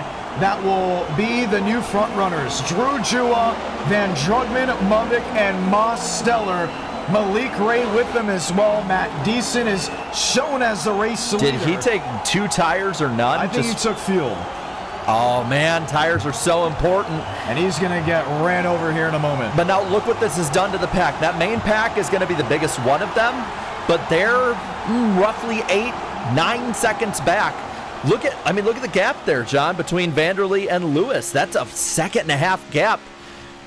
That's going to be interesting to see who can stay with who. Oh, he's coming to pit road, so there may be an update. Christian, what do you got for us? Yeah, the 46 missed his pit box, so that's going to be, that's disastrous for the 46 of Matt Deason there. But you see now, Drew Jua, that 5-car pack there, alongside Van Drugman, Mavic, Mosteller, and Ray. They've got a pretty decent gap, almost an 8-second gap back to Abraham Villa. Finnegan Myers back there. Obviously, they have a lot more fuel that they've consumed. This is their 26th lap since they've come out of pit road, so they're only around 10 to 15 laps away from having to pit again here with this 5-car group. So that's going to beg the question for us. After solving for X, will that be just enough if John, they go the distance? They're 9 seconds ahead of the pack. Yeah. They are 9 seconds ahead, and they're going to get a draft off this next lap group that they're coming up on. You see Van Drugman now dropping to the back. Maybe that's strategy a little bit, but this could pay off majorly if we have a drawn-out kind of race like we saw in the Florida 500, like we've seen in previous versions of this event. I mean, they're getting caught quickly now because that's the big pack back there. So Marcus Vanderlei leads the mothership. That was from the big group that came to pit road. Look at some of the guys that are lap down. We saw Kevin Champagne, Baker a lap down after all of the troubles in the pits as well. The 77 accounts, we saw him with issues. That 4 of Hall, just barely, only 1 lap down. Probably going to go 2 laps down soon. Dean Brummett with issues. Look at the speed difference. Oh, that's a killer. Plenty of time if a caution comes out, but we're 12 laps or so from halfway, and these packs are smaller than they were before. We might see a bit of that yo-yo effect, but some of these guys are not going to be in that pack, at least as a lead lap car. And look at the difference in the back there. Kevin Champagne is just getting eaten up by this 6th on back pack. Yeah, so Vila will now be the leader of the pack, and they will pick up Champagne because they know he still has a strong piece, including under the hood of that machine. Now he'll be tail end of the longest line when these 5 up in front of him pit. The problem is, you mentioned it earlier, they're getting a draft, and it's off of Eladam Contreras. This is Drew Jua, the nose. That's well enough to go ahead and stay at least somewhat even, barring any new tire wear that they're having to impede. I mean, they were also further in the back, too, so they gained probably 10 seconds on the leader. Even if they give up a couple seconds here before pitting, that is still a huge net gain, and especially at the top end of the run, depending on how everything shuffles out, again, might be the smart move. They spent more time on fresh tires. So if they come to pit road, and this thing goes green, do they make it? Do they make it to the end? I mean, I don't think next time by any means, but again, you might be able, if you play a pretty hand with it, don't get squirreled up with these guys, you might be able to play the strategy enough that you can maybe make up the time where the pit stops don't matter. Gregory 6 laps off the pace back there. Hall, Baker, I mean, there's so many of these guys who were contenders, and now they're going to need a lot of help. Yeah.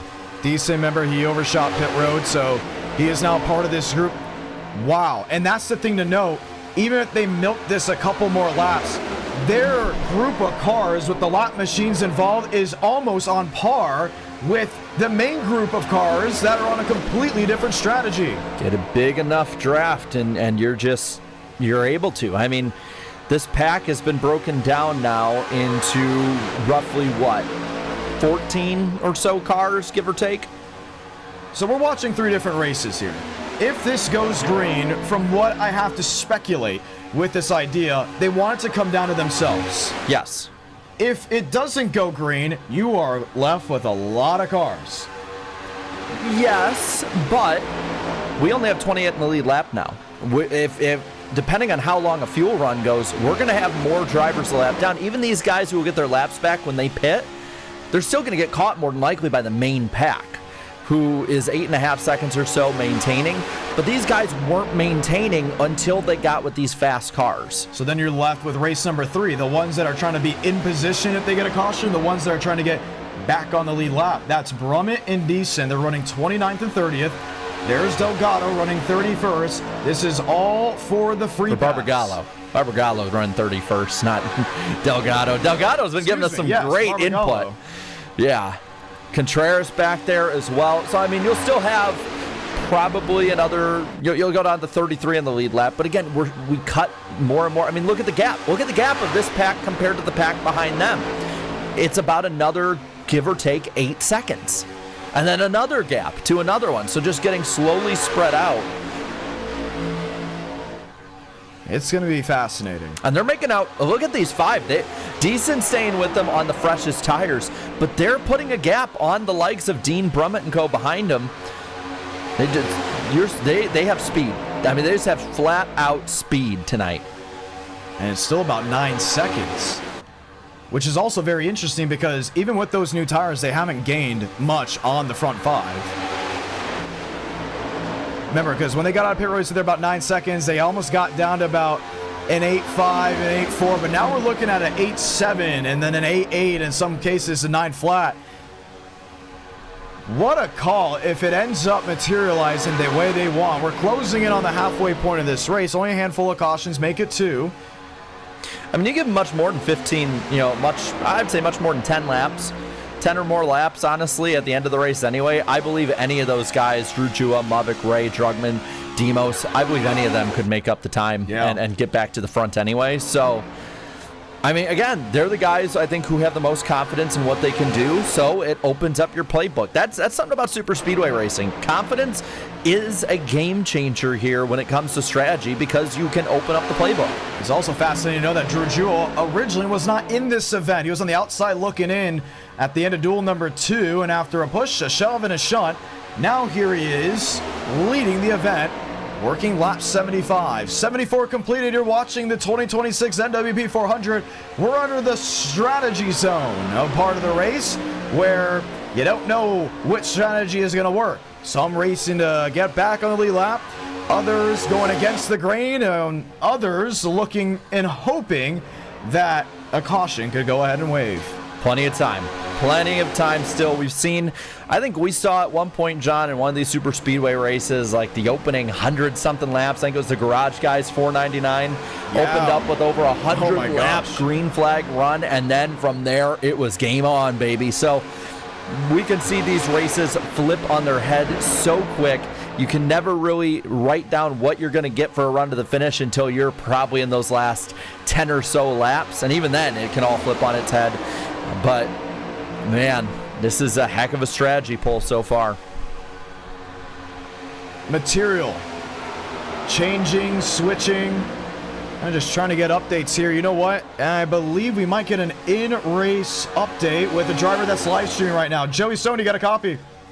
Yeah, buddy, what's up? What's going on back there? Just trying to keep up with the pack, really. Trying to figure out the best way to get up here, get the best conga line going, and basically survive to the end. What happened? Were you guys shocked by the strategy call by the front 5? A little bit. I mean, I kind of messed up my pit entry a little bit. Just didn't downshift enough in time. Thankfully, it wasn't the worst, but yeah, just lost a little time to the lead pack. But car's good. We're fine. Just, I guess now at this point, we're just hoping for a caution at this point. All right. Well, good luck for the rest of the event. Thanks, bud. Holding on to an opportunity. Let's see if we can get an update on Christian Delgado. Yeah, John, I'm looking at, just going on board, looking at the RPMs and stuff, and it seems like that second pack, granted they are catching a little bit, they're saving fuel behind Kevin Champagne. So obviously I've heard some drivers that they don't really agree with this strategy. Obviously, they think that they should go and try to run down those, front 5, upheld by Mosteller and those lead pack cars. But you look off of Vila, he's not really doing the best job, getting to the 94, trying to get them back up front there. You've seen it kind of stagger out here between 8.5 and 9 seconds. Looking off at least the 8s on board here in his telemetry, he's the second pack just trying to, save a little bit of fuel behind the lap car of Kevin Champagne. Very interesting. So while things continue on, Jarrett, we are approaching the halfway point of this race. We've seen Act 1, 2, 3, and 4 change very abruptly. What could you speculate for the second half of this race? I mean, until proven wrong, I don't see this being a race that goes all the way till the end, right? If we get through the final round of pit stops and everyone's going full on, okay, maybe we do. If we get like 20 to maybe 10, 20 to go, maybe. But I think the big thing that a lot of these guys have to look at, continue to nail your marks entering into the pits. We're already seeing Vila and them start to gain a little bit more now on this pack. Nothing too substantial though, but don't get trapped a lap down through any of these runs. Shaver and I think 69 cars with them, like those two, following way back no matter what. They're pitting up front though. Wow. They got to make sure they hit their marks here. No speeding. Don't overshoot your pit, because with 5 cars, the margin for error is so small. That's, I think, the big strategy play these guys have to understand. Well, we get to watch them all. Into the pits. On lap 80. Ladies and gentlemen, Overshoot from the 96. we'll get ready to say welcome to halfway from Daytona International Speedway. The ones betting big are in, while the others trying to play it safe. 4 tires. They're going all out. I think they're going to try and go all out in this thing. If they're doing 4 tires right now, They all did it together. that's got to be the most amount of time, yes. But we could see it pay off majorly. I think they're going to stay together. Does that force anyone else to possibly try the 4-tire strategy? Maybe. It depends on what they can do on this run, because we're going to see where they shuffle out. They're going to stay on the lead lap.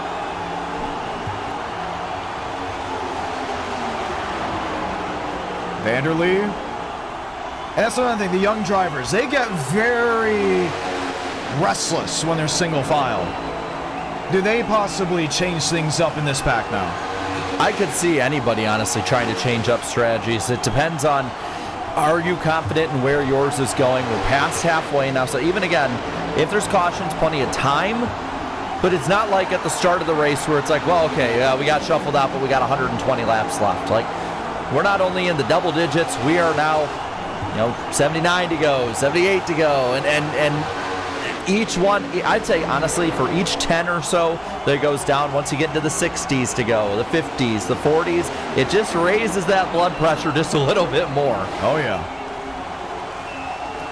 Where did that pack, by the way, shuffle out in comparison? So they're exiting turn 2 now.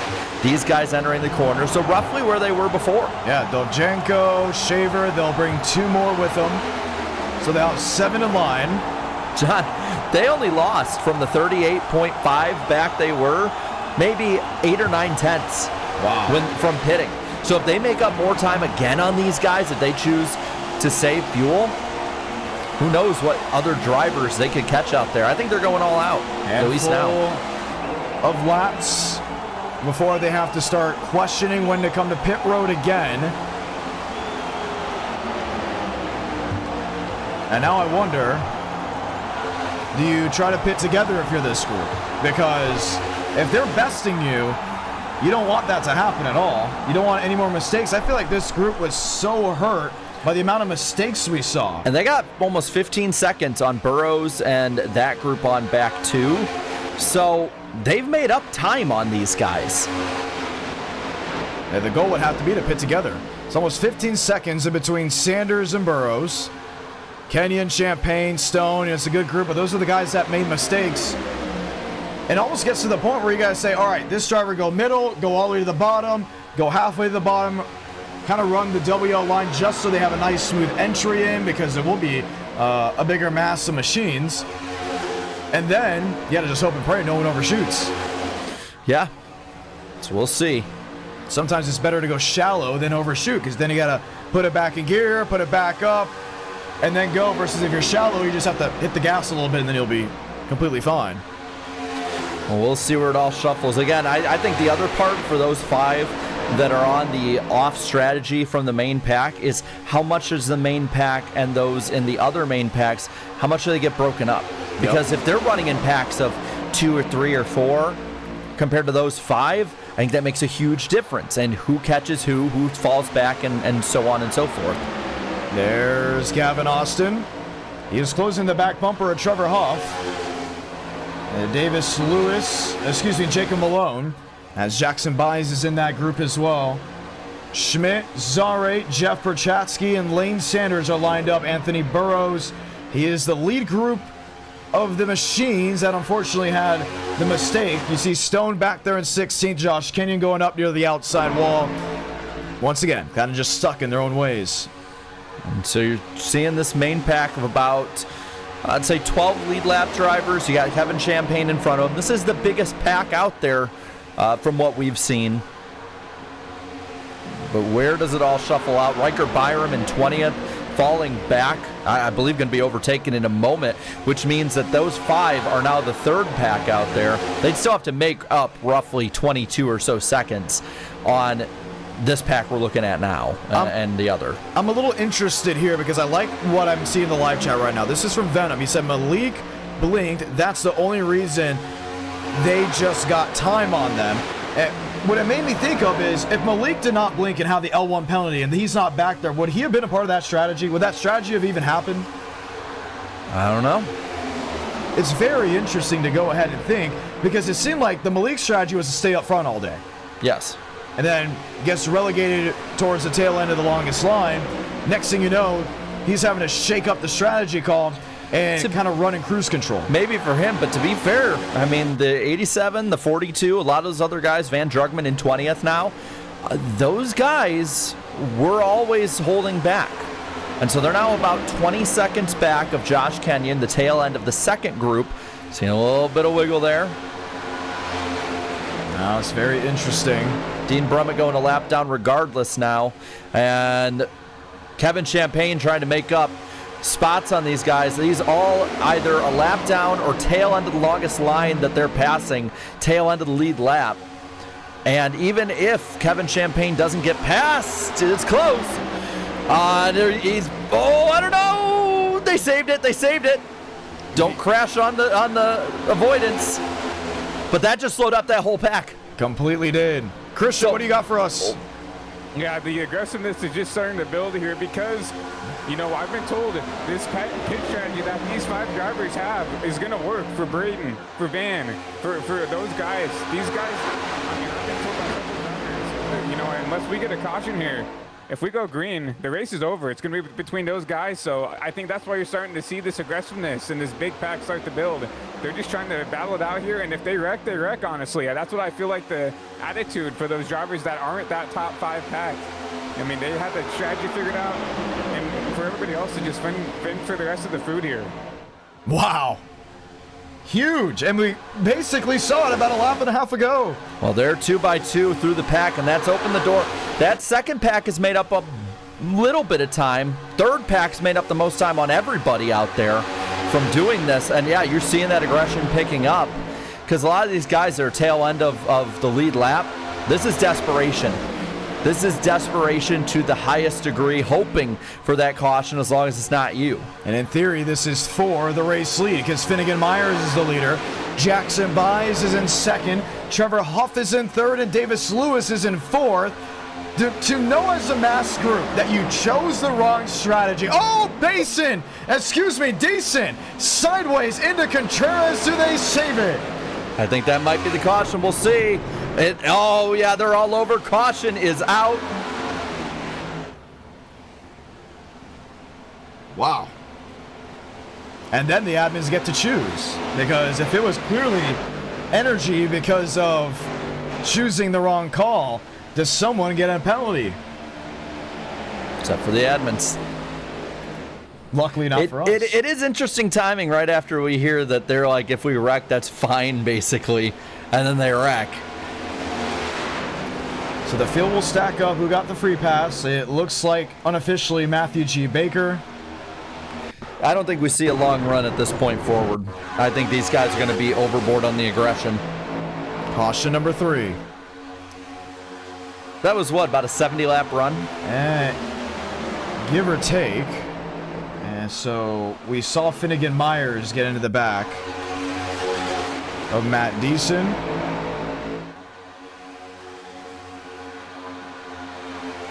Oh, Justin Champagne had a blink, and Deason reacts. And that might be a penalty that you get right there. The blinking, the later on it goes, gets a harsher penalty more often than not because of things like this. I mean, that blink is probably what sparked this off. But that's a lifesaver for about 25 guys out there now. So no one turned anyone on purpose. But nonetheless, it's going to shuffle things up because those drivers that were on the right call, they'll still be somewhat towards the back. Well, and I would assume that everybody would probably pit and be on the same strategy now. Just there's not enough time to try and run one of those, anything like that. But we'll see. Here they all come. Pit road is open, and this is time to see what they call. Christian Delgado, you're down there. Yeah, everybody coming down pit road here, led by Finnegan Myers in that 00, and by the sounds of it, just four fresh tires, some, Sunoco race fuel. Obviously, you'll see some of these drivers, probably, they get the caution. They can come down, maybe fix some damage. Obviously, a huge blow for those front five. They did not need that caution to come out, but as we saw before, that desperation starting to show. A blink out of the leader, bringing everybody down pit road. And Marcus Vanderlee will be the first one off of pit road. On a different call than others, the 2-tire drivers going off and away. The 4 tires mostly in a standstill in the pits. Jared, who should we talk to? I kind of want to hear from Braden Movick. Yeah, let's go for it. We got to find Why not? him. Is he in here? Thought he'd be. He's for sure in here. They're in their super secret server, trying to go ahead and kind of just learn some things about what's going on. No, I don't think I see Braden Movick. We might have to call an audible here. Do we bring in TCB? Why not? Yeah. Let's go ahead and see. He's been doing a pretty good job. Baker, it's John Ramos in the booth. You got a copy. Oh my God, hello. How's the racing been out there for you? Great until I decided to speed on pit road. Oh, come on. Like a rookie, and now I'm a lap down. I have to use the bathroom really bad, so I was gonna pit here and be, but no, I want to talk, so here I am. Well, here you are. You can hold it. Come on. It's 70. It's less than 70 to go. Oh man, I'm gonna have to, I guess. How's life been for you? Life's been great. I definitely missed this a lot. Shout out to my amazing girlfriend being here watching. But yeah, it's been a fun race. I had a lot of fun racing up front, and then I got front end damage somehow, and I've been in the back. But we're gonna try to march our way back up front. All right. Good luck out there. Thank you. Yeah, miss you guys. Yeah, thank you for having me. Are you going to Daytona? Yes. Cool. I'll be there. I hope to see you. There. Yes. Jennerstown got canceled, so I'll be there. Huh? Jennerstown got canceled. My race I was calling got canceled, so I'll be there. Jennerstown got canceled. Yeah, love to see that.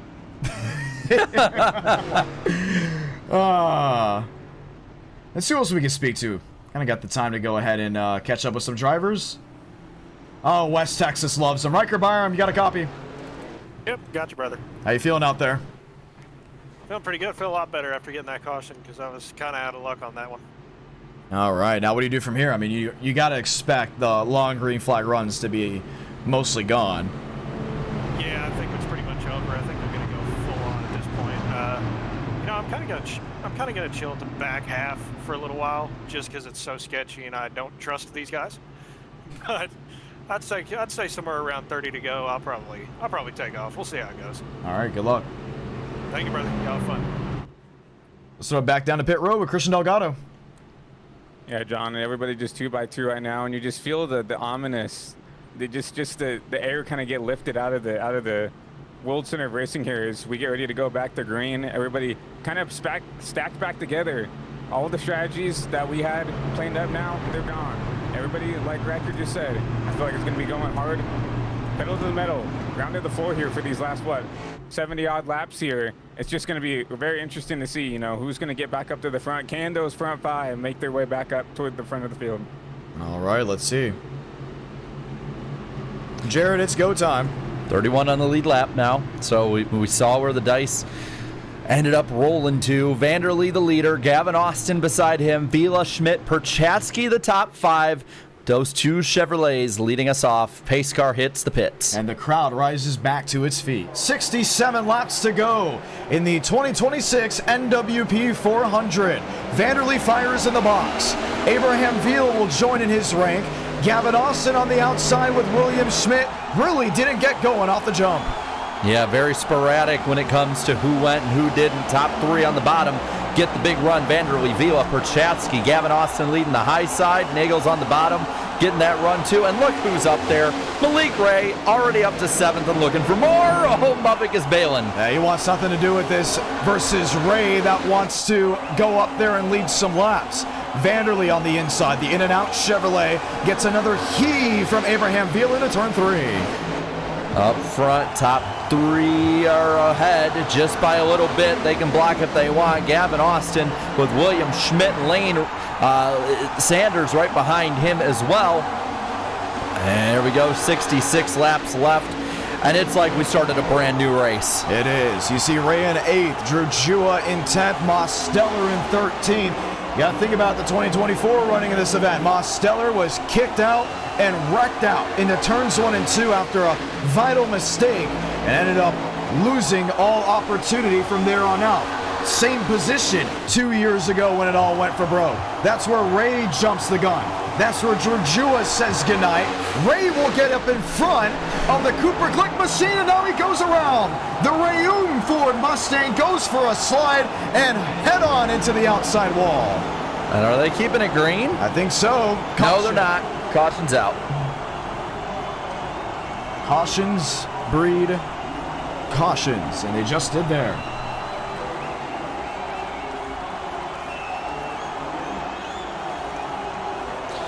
That's caution number 4 of this event.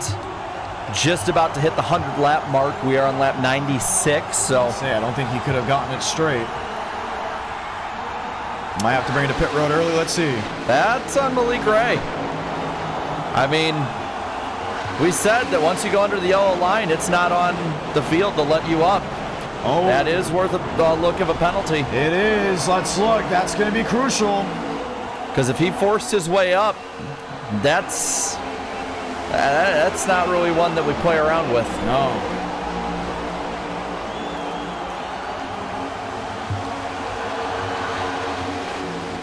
So let's see what he does. They willfully go down underneath the yellow line. Jua goes clear.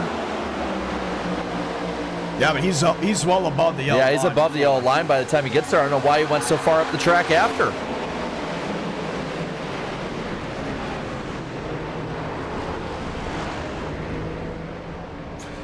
I mean, by technicality, that he cleared up. He was on the racetrack. I just don't know why he cleared himself so far up once he was good to go. Yeah, and I think it's also the fact that these drivers were used to riding in line, and then all of a sudden the traffic gets energized, and you have to start using all parts of your peripheral vision. That was weird. That was a very weird move. That might be it for that 33. I think so.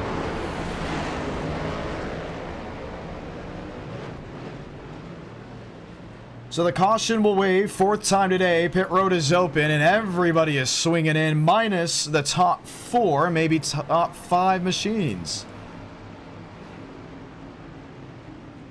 Very interesting. So we'll wait on an answer on if Ray will be penalized. Matter of fact, why even wait on an answer? Let's go ahead and grab the answer. Let's go ahead and hear from our total team control, and in one of our head admins in Frank DeAngelis. Maybe he does have a word for us to go ahead and hear.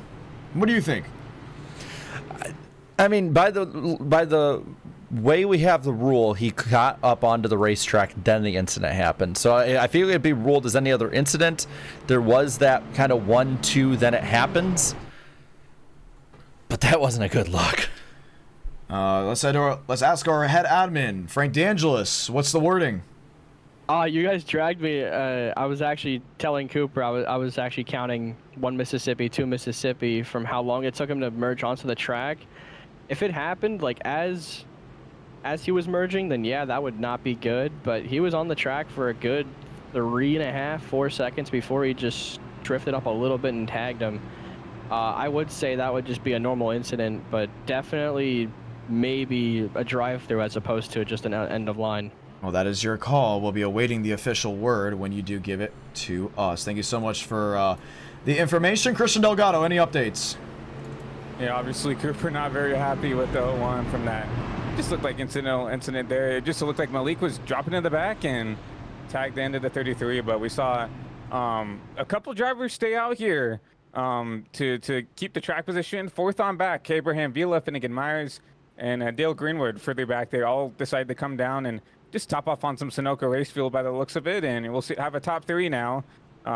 Stay out on track here. Gavin Austin, William Schmidt, Jeff Prochatsky will jump the spots here. They'll be your top 3 as we get ready to go green. That's fascinating. Some of these drivers pitting one more time. I'm not sure what the play call would be. Mine is just to probably be towards the tail end of the longest line before we have a restart. Well, and every little bit of fuel probably matters. I mean, we saw how much people were able to save. Depends on how you cut up the runs too. I mean, even though they can make their way up, even though they can pit on different strategies, it still is pretty easy to say that the shortest pit stop possible as your last pit stop, if it does go green, probably the smartest move. All right, well, we get the 1 to go here, so they'll line up the Wendy's Chevrolet alongside William Schmidt. Behind him, Jeff Prochatsky, and I believe Finnegan Myers will be on the bottom side of the racetrack, which means Abraham Vila up in row number 2. That Red Bull has been blazing quick, and with others coming in, maybe to top off one more time before we go green, or what if it was gas and then tires just now? Oh, that could have been a big strategy call if it ends up being true. But we'll have 62 laps to go in this event. Yeah, we'll be getting back to go on lap 99. We're currently running lap 98. So, quick word from Christian Delgado. And he did just go ahead and leave to get information and texted the information here. They're pitting to see if they could go one more stop if it goes green. 35-35. There you go. Just to see if they can have that little more of a boost in case an overtime finish as well. So, oh boy, that's going to be interesting. We saw guys on the apron too. So, again, even if you can make up the spots, fuel saving important just because of how quick that last stop can be. But this is if it goes the distance. 4 cautions in this event. Cooper Glick will rejoin the field, and we'll get ready to go. Inside lane, penalty cars after pitting when the pits were closed. We're back underway in the NWP 400.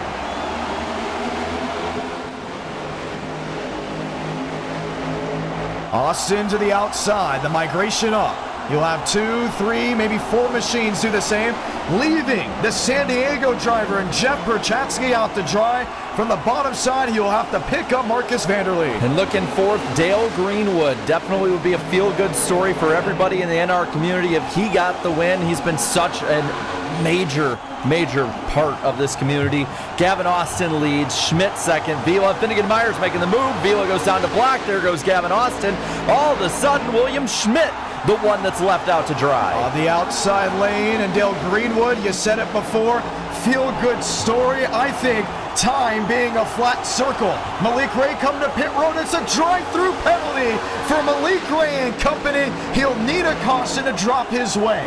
Back up front, talking about Dale Greenwood. He's been a part of this community with NASCAR Heat 2, NASCAR Heat 3, 4, 5, Project Cars 2, GTA 5. Heck, he did the NR 2003 stuff with us before coming to NR Night in America. His last win, 2021.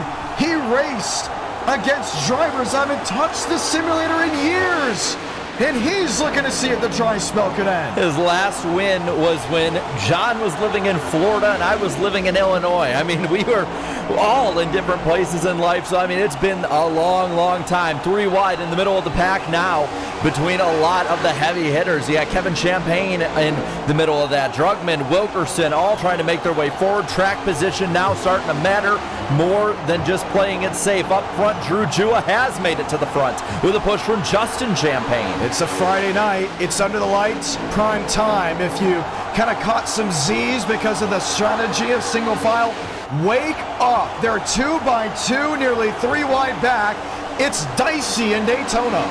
And Justin Champagne has the lead, lap 101 on the board.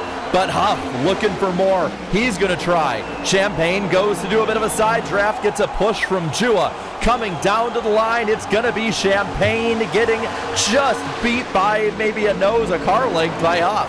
Here he comes again, back 3 wide, Dojenko up the gut, sun rising where he lives over there in Russia, with others around him trying to give room. His Monster Energy 4 drifts high, then back low, as everyone else trying to find a partner to dance down the super stretch. Well, it's hard for a lot of those guys in the back to try and make moves to the front from about, I'd say, 25th on back. It's kind of not gridlocked, but you're blocked up. You got a lot of these guys who have moved forward. The Champagne brothers have. We knew they'd do that. Schmidt has. But for others, like Mosteller, like Braden Movick, like Van Drugman, they're just chilling in the back, waiting for their moment to pounce. And pouncing, some are now. As you mentioned, when do you pounce? Are you expecting a caution within the next handful of laps? We've already seen a pretty significant contact and wreck. Michael Gregory was one, and now he's out of this race. Him and Kenny Reel were one of the 2 DNFs from what we saw the drivers taking the green flag. Now they're 3 abreast. Now they're 5 rows deep. Champagne in the middle, his brother up top, and underneath Dale Greenwood. These 3 drivers have been racing since 2021, looking to see if they can find a missing ring. 3 by 3 by 3 all through this field, and you're seeing about the top 15 or so racing like this. If you look in the middle of the pack, Hall, who led 24 of the opening 68 laps, 2 laps down in that 4 machine behind the 8, he's trying just to make up one of these laps at this point. Different races for different people all throughout. Champagne and Malone with the most important race at the moment, the race for the lead. Top 15 separated by less than a second. Drew Jua to the bottom, and there goes Baker. They saved it. Contact. Barbagallo goes around. It may be a single car spin. Do they throw the caution? They do. And everyone will come to a standstill, or at least a slow, after heavy damage to the nose of the Bird Ford Mustang. He'll go for one more slide into the grass. What was 1 save, 2 save, no save. 57 to go, and it is our 5th caution of the night. Yes, it is. Caution's going to start probably piling on more and more, catching a lot of guys up. Let's go watch back.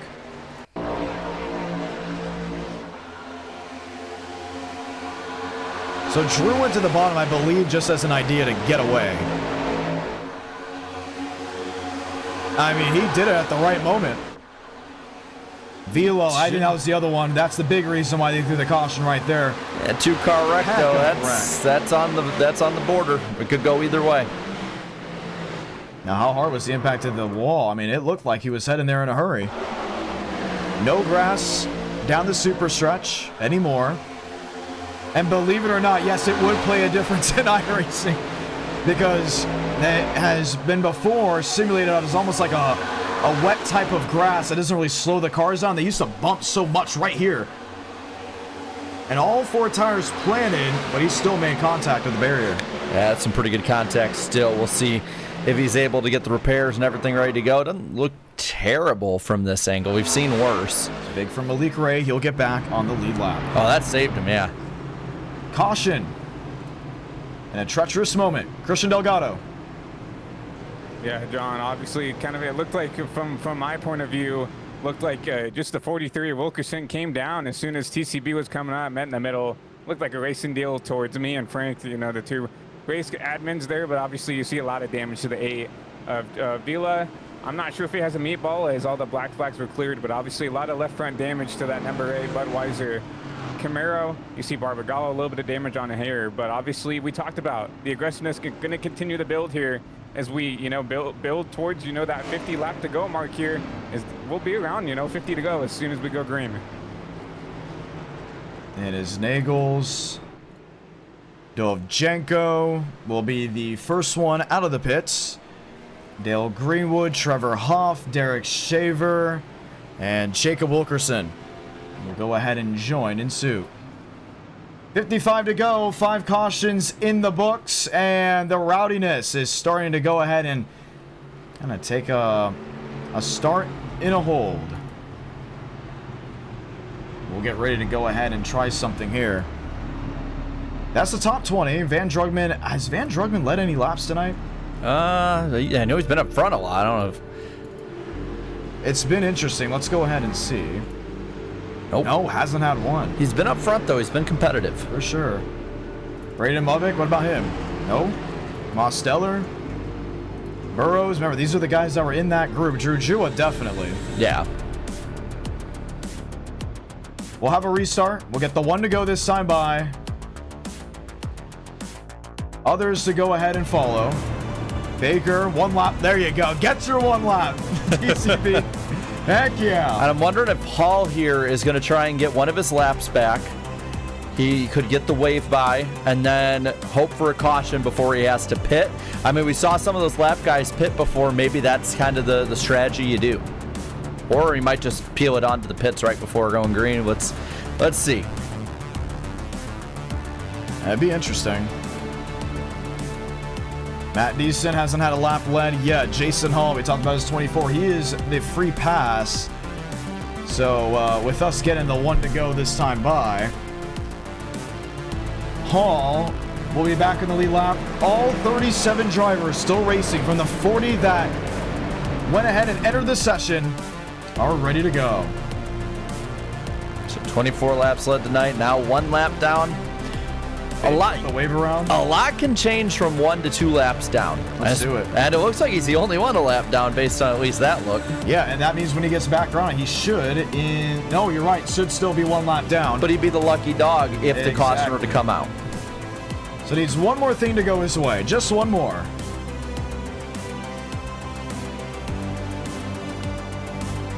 And what does this all look like as we'll get ready to fire on through soon with all these drivers?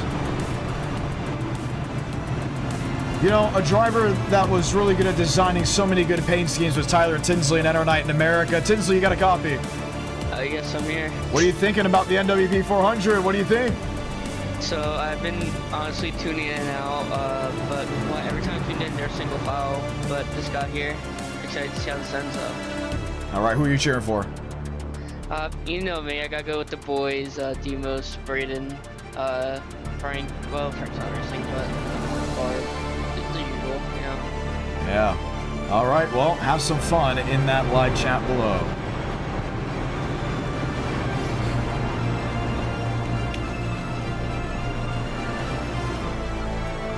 All right, let's get it going. 53 remaining.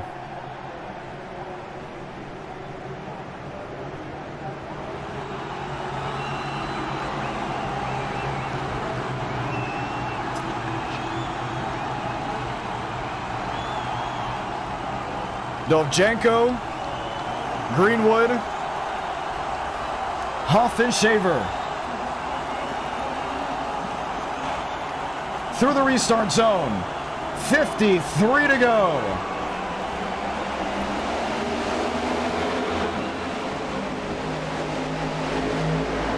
Just past 10 o'clock on the East Coast. And you see that bottom line gets going again. A lot of them bailing from that top line.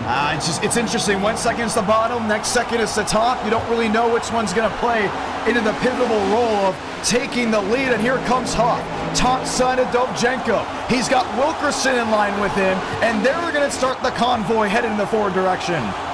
Well, and that aggression is just going to pick up with every one of these restarts as we approach 50 to go, and it's just going to keep adding and adding and adding. Big move from Justin Champagne.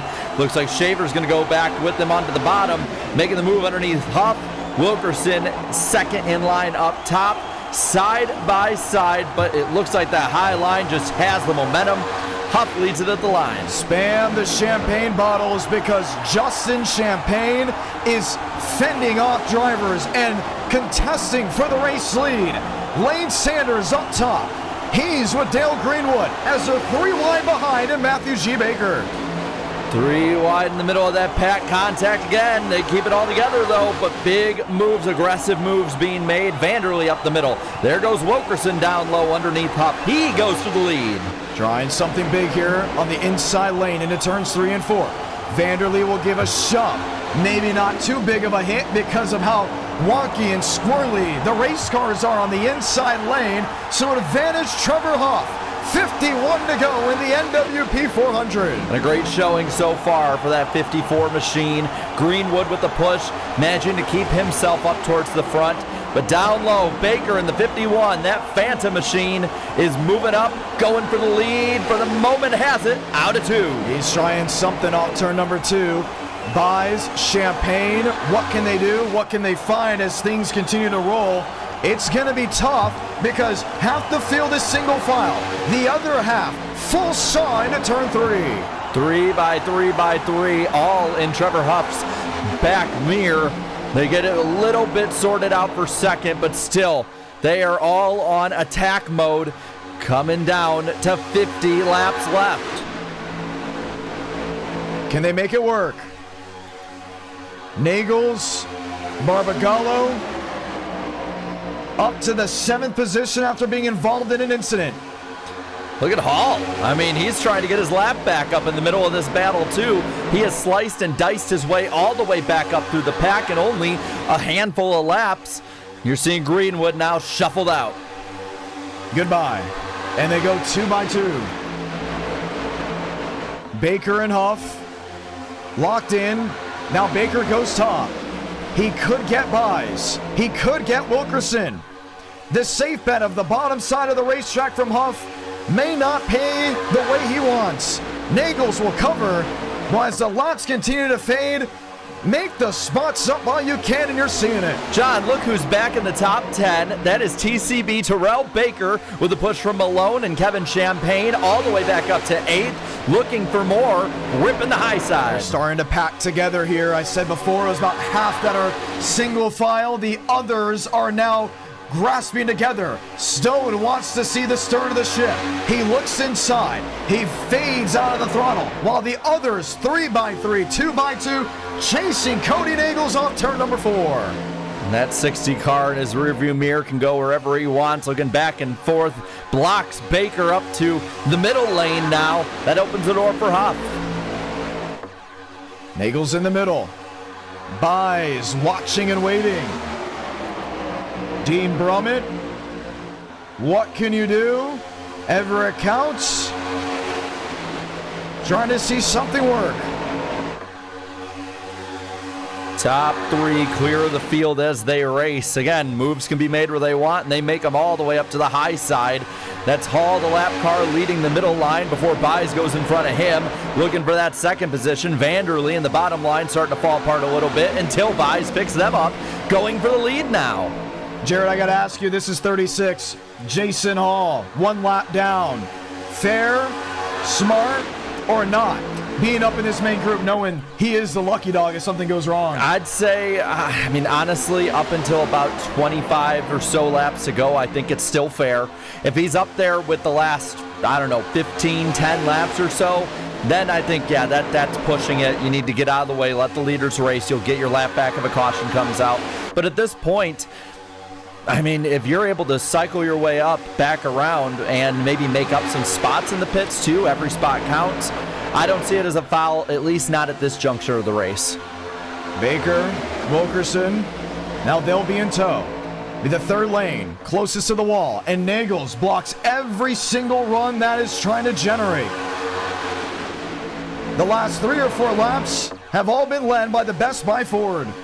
Dean Brummett up the middle now. He is in the middle of this battle next to Wilkerson and Vanderlee. The 07 car up to 8th position on the racetrack. You're starting to see some of the players who needed a little bit of luck. They got it. Now Vanderlee around. Brummett into them. Baker involved. Counts. We have about 10 cars involved. Caution should wave. It does. Jeff Perchatsky, Matt Deason goes for a 4-wheel slide, and it happened right thick middle of the pack. 6th caution of the race.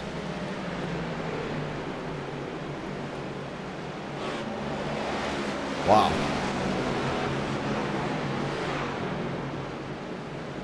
And now, how does this play out?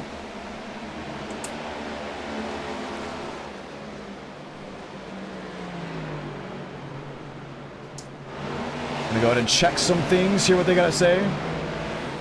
I mean, we're not all the way to the fuel window yet, but we're getting closer.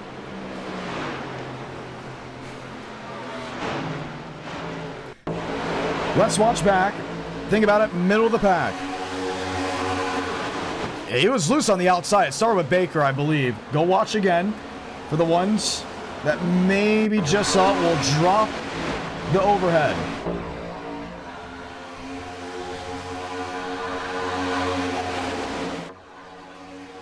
Oh, this is a lap prior. Yeah, we probably need a better angle anyway, because it's kind of hard to see from the angle we had. So if we can get a higher up angle, see what these guys were doing on the exit. I mean, you see how close together everybody is. Could have been. No, there was no contact with Wilkerson. He got loose off too. And we saw that in testing. It's something that we knew would pop up, especially later on as we get into it. So it's a rough break. Wow. Maybe riding on board with him. Well, based on what we heard earlier, by the way, with the strategy, I would think they're probably around 10, 12 laps short at this point. Yeah, so you can come to pit now. That doesn't mean you're good to go on the distance. But it does open up the playbook more. Dean Brummett sneaking through. Oh, don't let him go quietly under the radar. Pit road is open, and they're going to come on in. Christian Delgado. Yeah, everybody coming out pit road here, trying to just get some damage fixed. We see some drivers will probably be taking fuel only, some tires only. We just saw with TCB the issue off the 2 with the 110 horsepower and losing it. So we're going to see a lot of tires. We'll see some left sides going up on the, specifically on the left side of that 43 machine. He comes out of pit road there. He'll be he'll lead you out of pit road.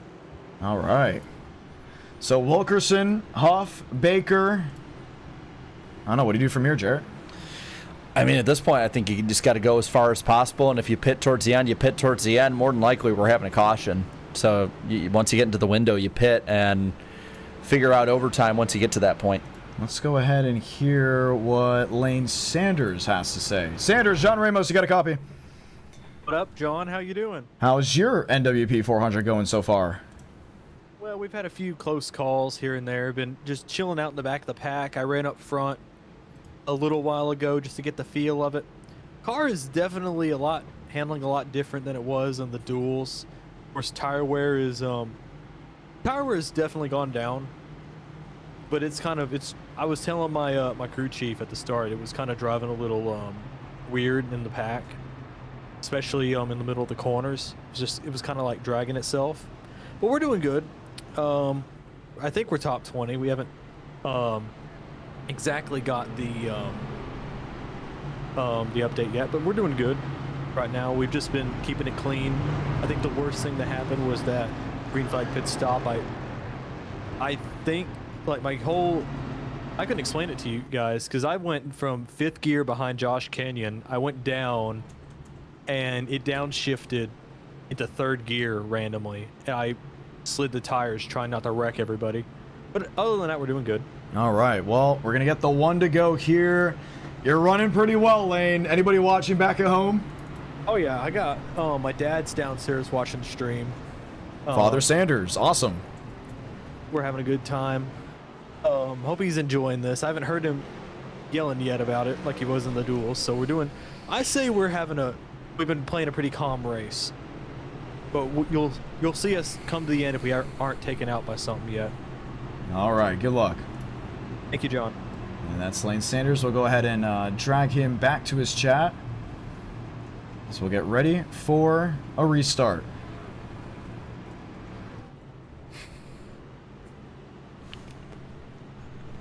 .43 to go.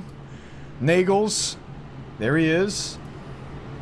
In the 5th position. Buys. Are they contesting spots? I think they're actually going to put Buys ahead of Huff down the backstretch. Oh, Huff ain't giving it up. So they'll go ahead and argue the spots. Nonetheless, we'll get the 1 to go, and it's almost crunch time. Could it be fuel saving? Just letting her roll for a bit? Old trick we've seen before. Yeah, it got pretty quiet down the backstretch. We definitely heard them. Whoa, out of the throttle. I mean, they might be just coasting a little bit. Yeah, because there's no guarantee that there isn't another yellow. And you want to somewhat be in that range when it matters the most. Like, let's say we get 3 or 4 cautions. all of a sudden you may not have to pit. I think somebody's going to try it. I think somebody, if we get a quick yellow here, it's going to be like, all right, I think the window's opening. We'll see. 42 laps remaining in the 2026 NWP 400.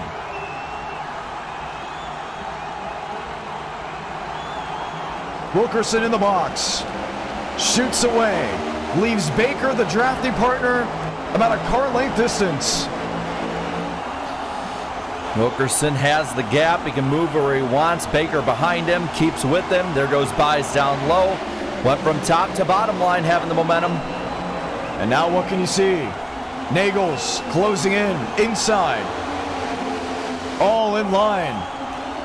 Consistent, orderly, organized, and that's where they gain. Buys has daylight off the exit of the super stretch if he wants to try the second groove. All right, we're starting to see where this might be go time. We have guys like Van Drugman, Drew Jua, and Daniel Mosteller starting to make their way forward. It's a little more even keel up towards the front than it has been the last couple restarts, so we'll see if some moves get made. This would be epic for PBR, Zach Tondriff, and the whole group. If Jacob Wilkerson can get it done tonight, he's been swallowed up from that second lane, but in contention still nonetheless. And who finally is on the scene? It's Derek Shaver in the Nesquik Chevrolet. Up top, TCB, Justin Champagne and his brother Kevin Champagne trying to make some runs forward. Schmidt joins them up top, but it really messes up their momentum. Let's see if they can get it going. It's going to be tough. Baker is there, just one after another. He can do this all night, it feels like. Hit after hit, shove after shove. Back up inside the top 20. Big moves being made. There goes Barbagallo up towards the top. Yeah, it was even keel for about 2 laps, and now it's 3 by 3 again through the pack. It's go time. It's time to get yourself in position, maybe for the final stop, maybe for the final run, whatever it might be. 3 wide now for second behind Baker. No big change, but the energy is starting to spike. Oh, Joey Stone gets shuffled out onto the bottom. He saves it, though. Maybe bailing. He is. He might have been forcefully bailed there. Look at every counts. This is what he sees. 3 by 3. At over 200 miles an hour. A slam to the back end of the Red Bull Ford Mustang. Does it work out in the favor of the machines in the middle? Finnegan Myers into the third lane. Just see trying to make it work up top, though. Top 3 on the bottom. They're the ones keep that momentum rolling. 2:04. Halfway down the super stretch before Wilkerson had to blip the throttle. 2:06. We saw it there at 2:07, just like Speed Weeks with the night testing. And now the top 6 clear of the field. Shaver going to make the move, doing so. And here comes Myers right behind him. Coming down to 38 laps left in this race. We're seeing the pack get more momentum, more aggression, closer together. Still a lot of action. And it became a brick wall where some of these guys were forced to run single file. Mubik, one of them. Mosteller with him as well. Drew Jua. The 3 machines in line behind Joey Stone are the ones that we've been wondering if they will make a move now or wait maybe another 20 or so laps. And we see different pushes, different wiggles in the pack. How about Hall? 2 laps down for a majority of this race, had a major mistake on green flag pit stops, and now he fights his way up to the 8th position on the track. He's 5th on the bottom. Big wiggle out of Lane Sanders there for a moment. They keep it going, but whatever happens at this point, heck of a comeback. Indeed. So Hall is back, and the dream stays alive. Perchatsky in 10th. Perchatsky, someone that's had an interesting career outside of sim racing, worked at NASA in Huntsville, Alabama, now works with Honda on the IndyCar side. What he's been able to do, his sim setup, funding this opportunity, and an e-ticket in the grasp. He's in the top 10, but Malik Ray, after having to serve a penalty, inching his way closer into 18th. Closer and closer, just one at a time as the pack starts to stretch out a little bit more. He picks him off up to the 18th spot, right up there behind now the main double file draft, and you're starting to see that pack all coming back together. 36 laps left this time by.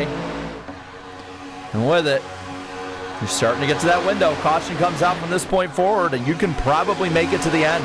It's going to be fun to see.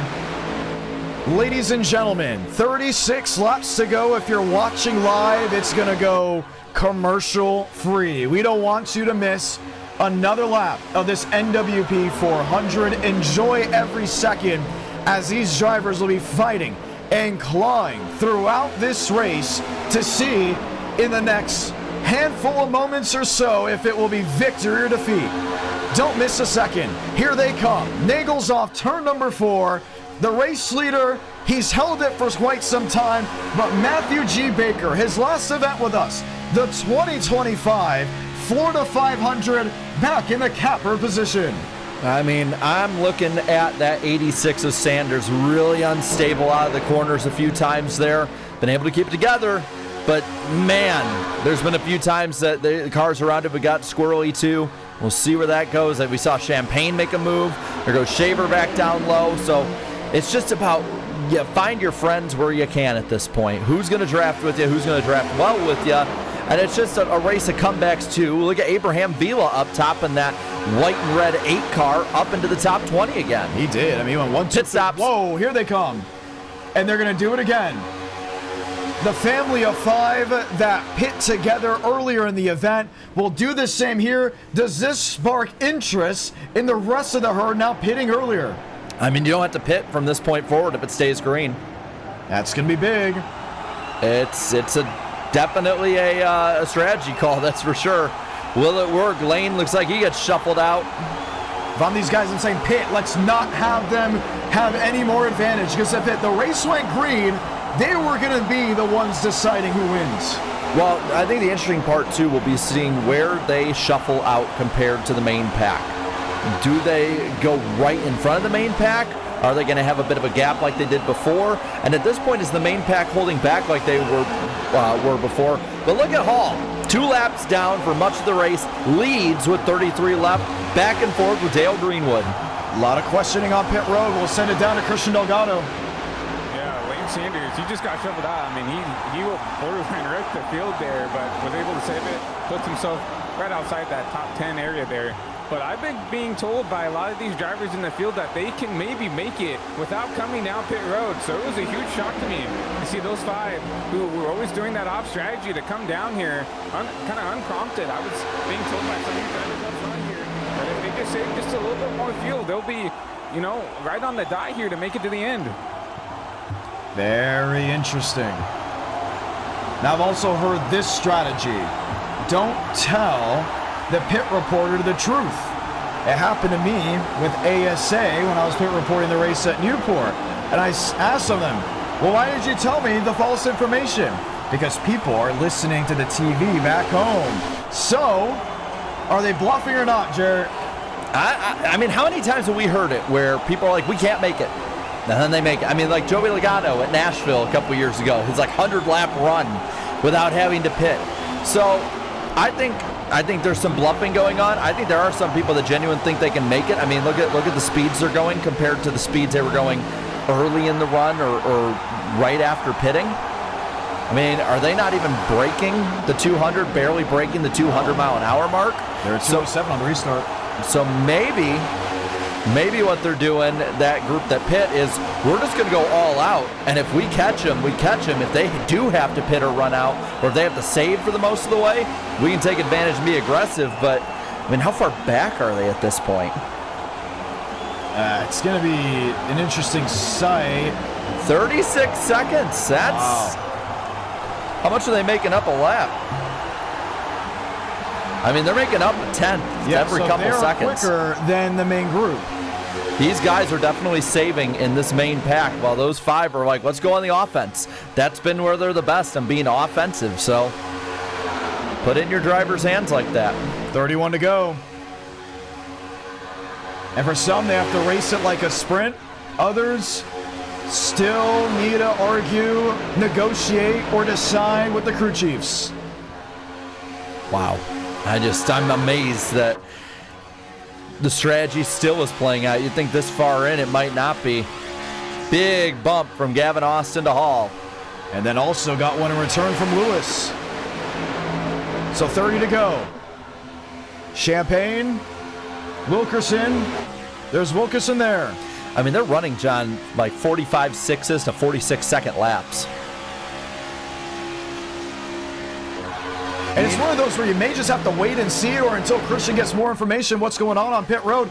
I mean, these guys have got to be itching themselves going, there's no way another strategy call could be the decider.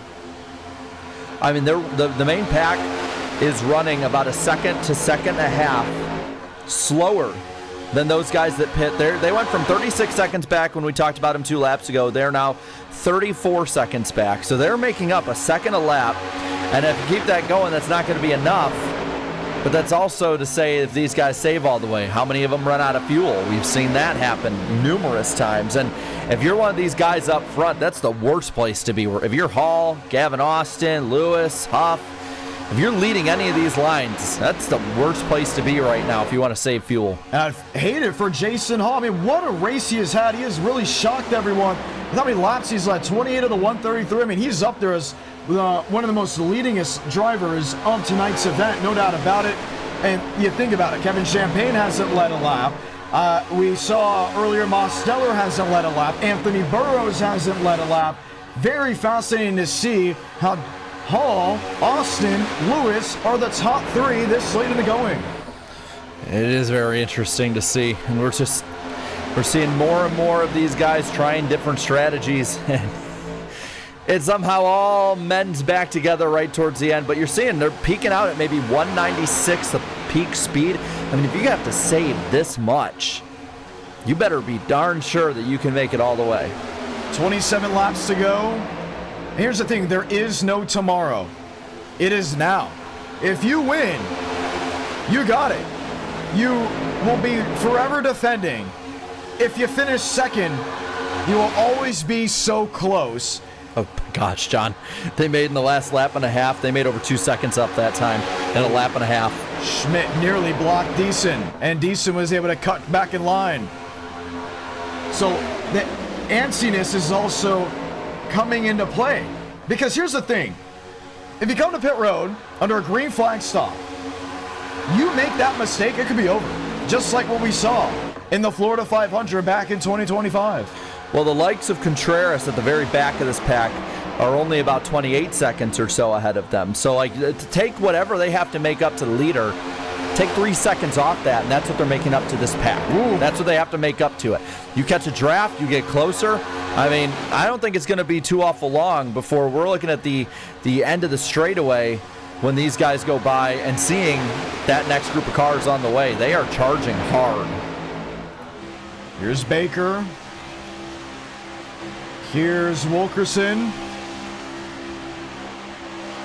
Hear them fluttering out of the gas. Finnegan Myers. When you're seeing these guys on the high side trying to position themselves better, they're able to fly by a bunch of these guys with little to no help. Christian Zarate.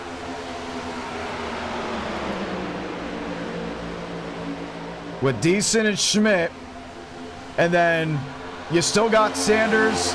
You still got to deal with Derek Shaver, but mostly single file. Jared, I think they're going to be either forced to do this again or forced to come to pit road. I mean, we've been watching and stalking this group over the intervals. They're 29 seconds back. I mean, they're making up, let's see, 29.3, 29.2, 29.1, 29 flat. I mean, that quick.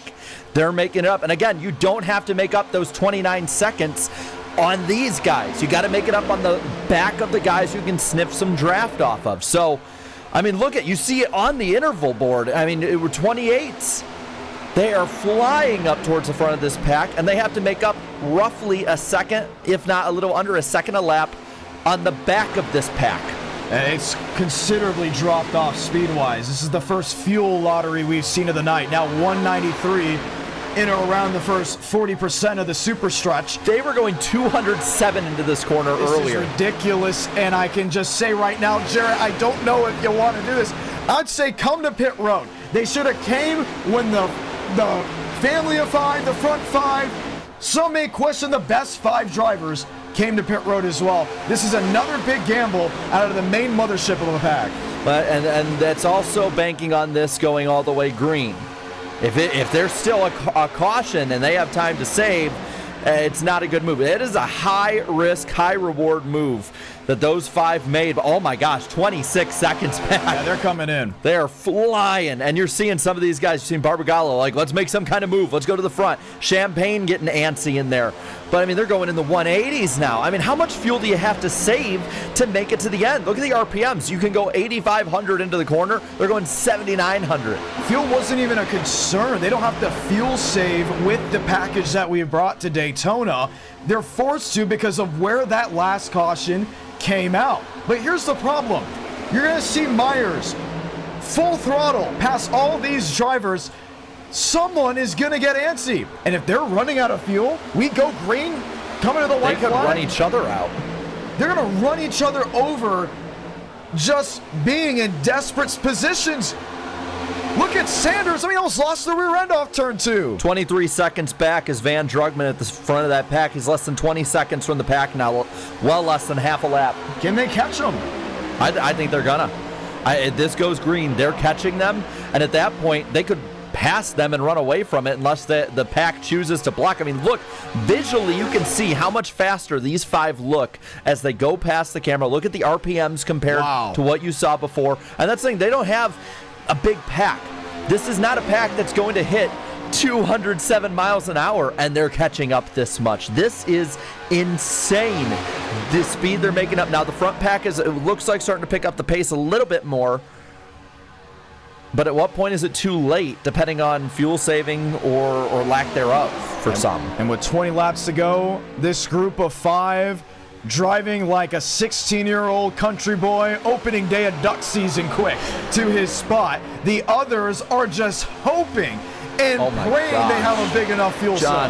John, they're going 46 twos to 47 flats to this other group's 44 nines. I mean, it's night and day different. So what's the strategy? Save until they catch you? Or create a wall.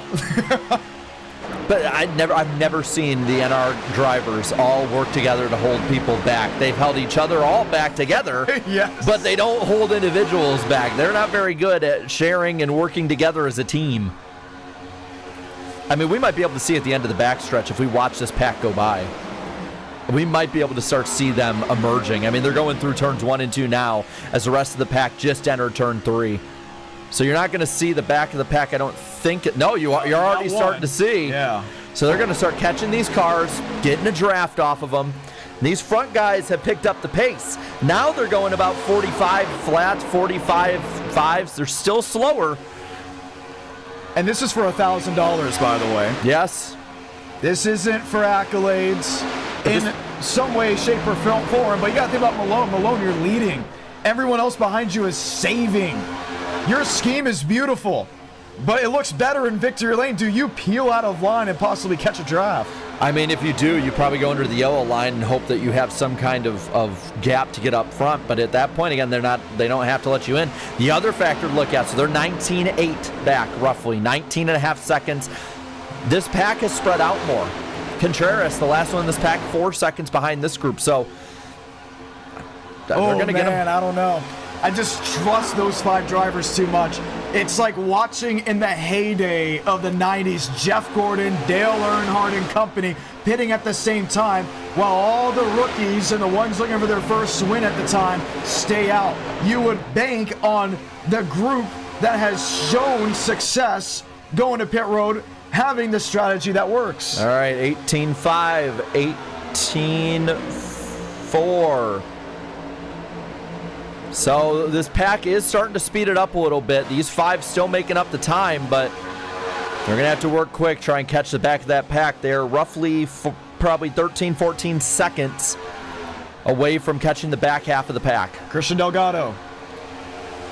Yeah, John, and I'm hearing news that there are a couple of drivers that might have saved enough, and that's why you're starting to see this shuffling back and forth. It is slowing the pack down a little bit, but you start to see the anticipation and the antsiness of these drivers. They are quite literally screaming each other on the radio saying, some of us do not need to save. We need to get to the front and lead this pack versus some of the drivers like Malone, who is right now stacking up the bottom side here, trying to save fuel.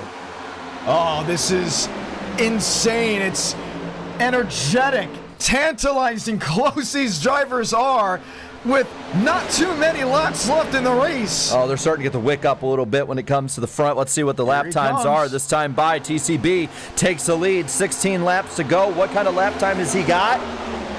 45.6. They've upped it by a second now, roughly, from where they were before, and now it's on up front. They're just going to keep racing each other. I don't know how we don't see some people run out of fuel in this pack at this point. You got to start racing. Just run her to the end. I mean, you got to also pedal to the metal, because, again, sooner or later, we're going to see those guys catch the back of that pack. Indeed. Here's Riker Byram, Justin Champagne. Now they're hooked together on the outside. Dale Greenwood follows in tow. Behind, 3 wide, Marcus Vanderlee hung out to dry as everybody really just wondering what they can do to benefit themselves late, because there's only going to be 15 laps to go in the NWP 400, and you're chasing Justin Champagne. Oh, and it is on. They're just going faster and faster each time by. A 45.3 the pack speed that time. So, oh, it's an aggressive moves being made. Big blocks. Champagne, Byram, Greenwood lead the way. Greenwood looking up top, trying to pick up somebody. Side drafts off Byram. He's going to get second. Champagne doesn't block him yet. No help behind the 08. Zade in 4th. Kenyon in 5th. The UNOH student, originally from the state of New York, now sits in the Fast 4. 3 wide, 2 wide. The speeds are back in Daytona.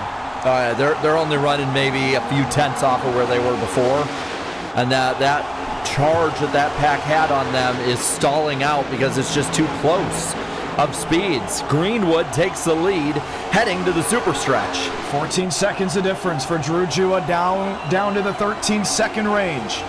He's gonna have to hope that drivers that are still saving are leading the field. At this point, I think the saving part's over. Unless you're in that conga line behind the main pack, I think it's on. You've got to race if you're in this top roughly 20 or so drivers. There's just no reason at this point why you shouldn't.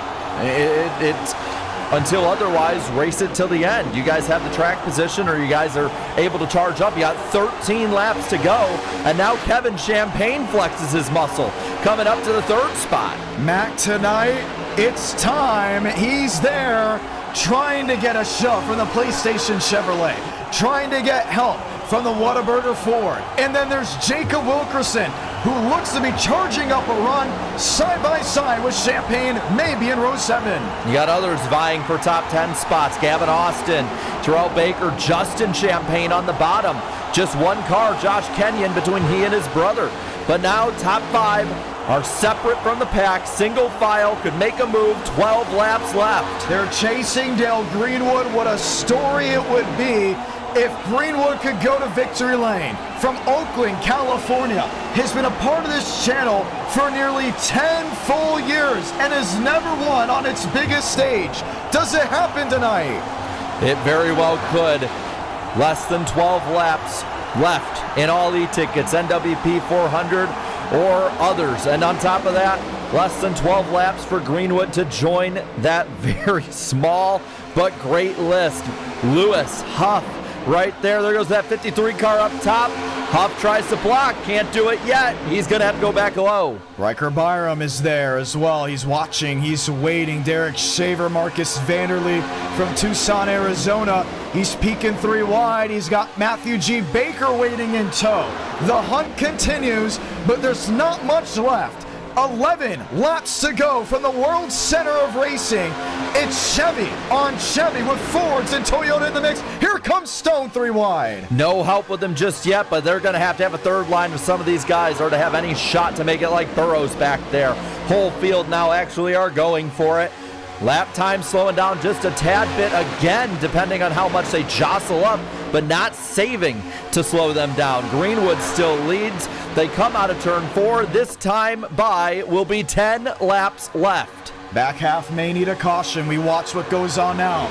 There's Davis Lewis. He has picked multiple different schemes, multiple different numbers over the year, but the Shell Pennzoil Chevrolet that sits, resides, Catbird currently now would like to find his way around the one more machine that could spell $1,000 being in the bank or still zero across the board. They're starting to stack up with these Warren race tires. Stacking up more and more between them, and you got to start asking as we get into these last 10 laps, we get to the single-digit laps left.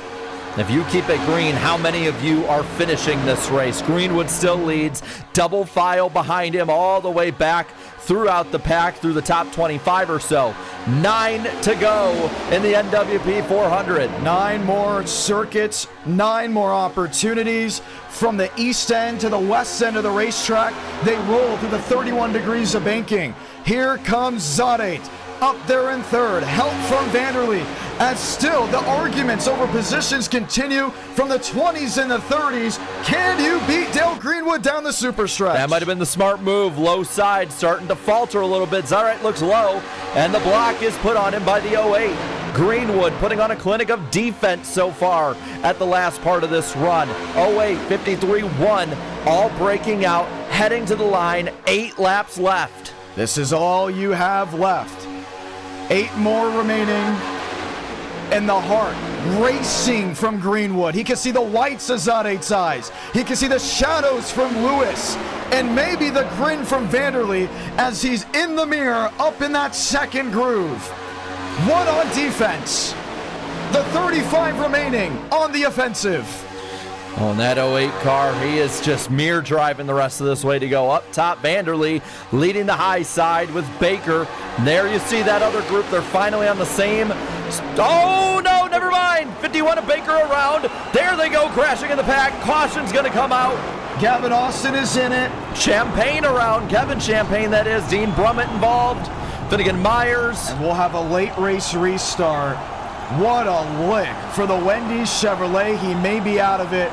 The big one strikes late in Daytona.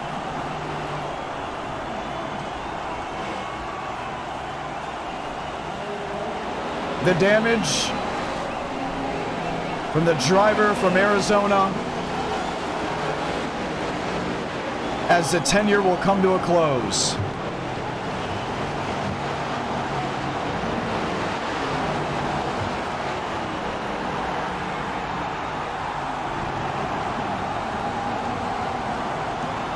Van Drugman.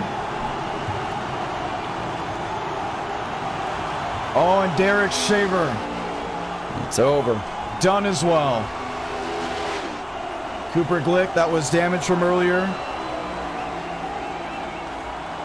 How did it all occur? Just a lot of aggression. We'll see. I mean, it's probably a few bumps gone wrong. It was up there with Baker. And you can see how they're forming up. Give her about 30 minutes till impact. Or 30 seconds, should I say, till impact. Mize was in that mix. And they're just going for it.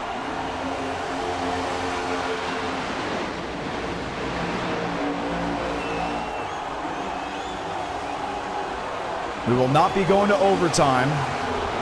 Maybe a 3-lap shootout. Is that enough time for the guys deep in the field? Look at this. Byron came off the bottom. We've seen that happen a few times tonight. Delgado with an update.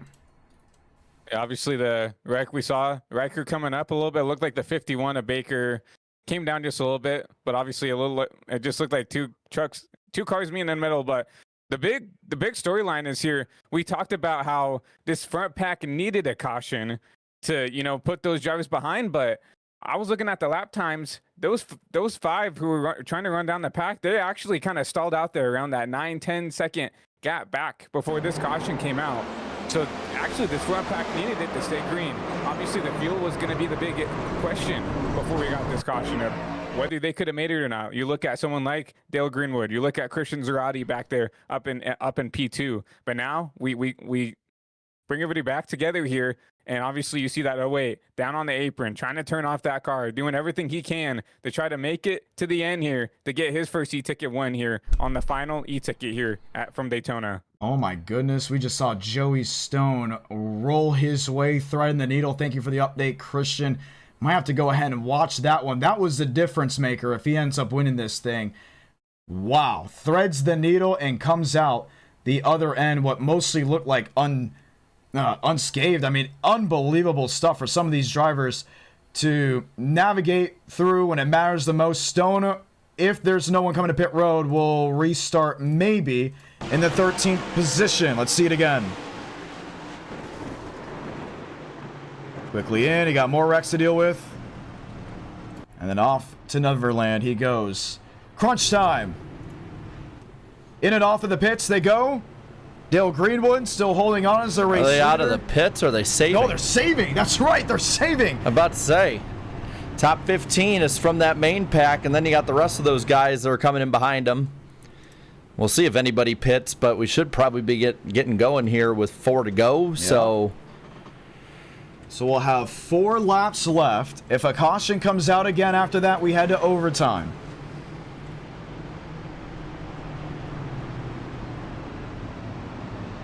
you're seeing others that are coming out of the pits that were either involved in the wreck or just pit for fuel.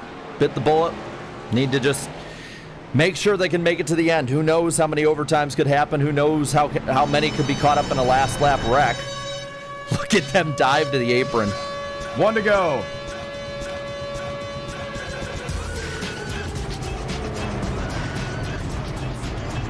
How excited are you? Want to say thank you to everyone that's dropped a like so far in this stream. It has been a treat to have you all with us for the final time of NR Night in America, and it's going to end with a 4-lap shootout in Daytona.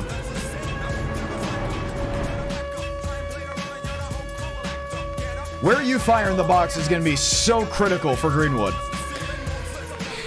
Of all the people in this position, though, he's got a lot from just about every spot in the field of experience of where and when to shoot off. It's going to be interesting. That calm, that silence, it's beautiful, but you know, everyone's mind is loud. They're all wondering what's going to happen. And whoever stays the calmest may be the one to go to victory lane. Greenwood on the apron one last time. He's clutching it in. He's coasting. But he knows every move from here on out is critical. A missed block, an unmatched run will be the difference between winning or handing it to 33 other drivers on the lead lap. Pace car is in. Hold your breath. 4 to go in the NWP 400. Oh, they get squirreled up there. Vanderlei looks like he might be around. He is. Caution waves, we're headed overtime. And you wondered,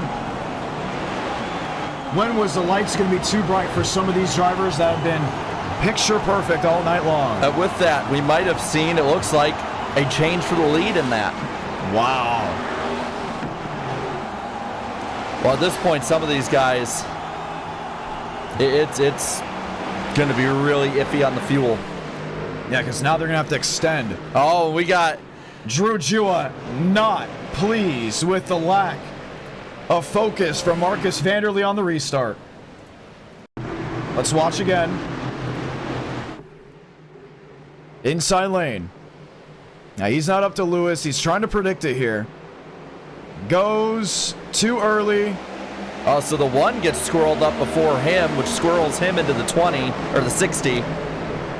And then it's Ramos on. is in it as well. Malik Ray making contact with the nose.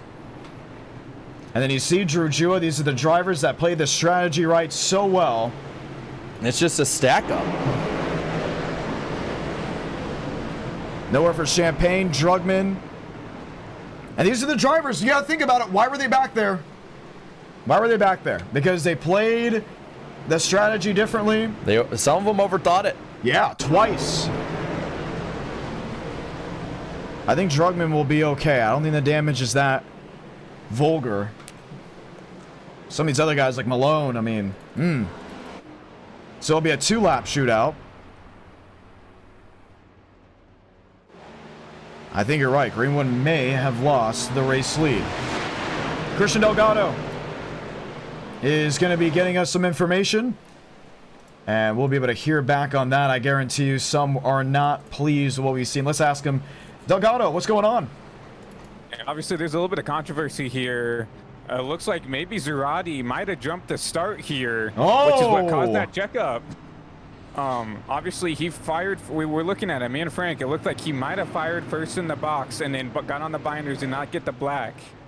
And that's what caused the Vanderlee checkup. That's what caused that. So obviously, Vanderlee's still going to get the EOL for grabbing a lot of cars with them. But it sounds like Christian Zerati might get this EOL going into overtime, just a little bit too eager to get back into the restart zone. Zerati. Ugh. That's going to be interesting because they'll put Greenwood back in the race lead. I mean, I was going to say he already... Yup, they did it. L1 for the PlayStation Chevrolet. Greenwood is back as the race leader, but the question of fuel runs right back through everyone's mind. I mean, look at everybody on the apron.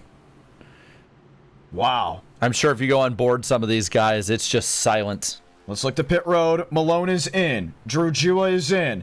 Vila is in. Finnegan Myers, Kevin Champagne, Daniel Mosteller. I don't think he led a lap tonight, if I'm not mistaken. Oh, for 159. Stone is out of the pits. Vanderlee is out of the pits. So you're going to have easily 30 plus still fending off others and trying to gain with a handful of laps remaining. Dale Greenwood, could it be that feel-good story for the final pages of this book?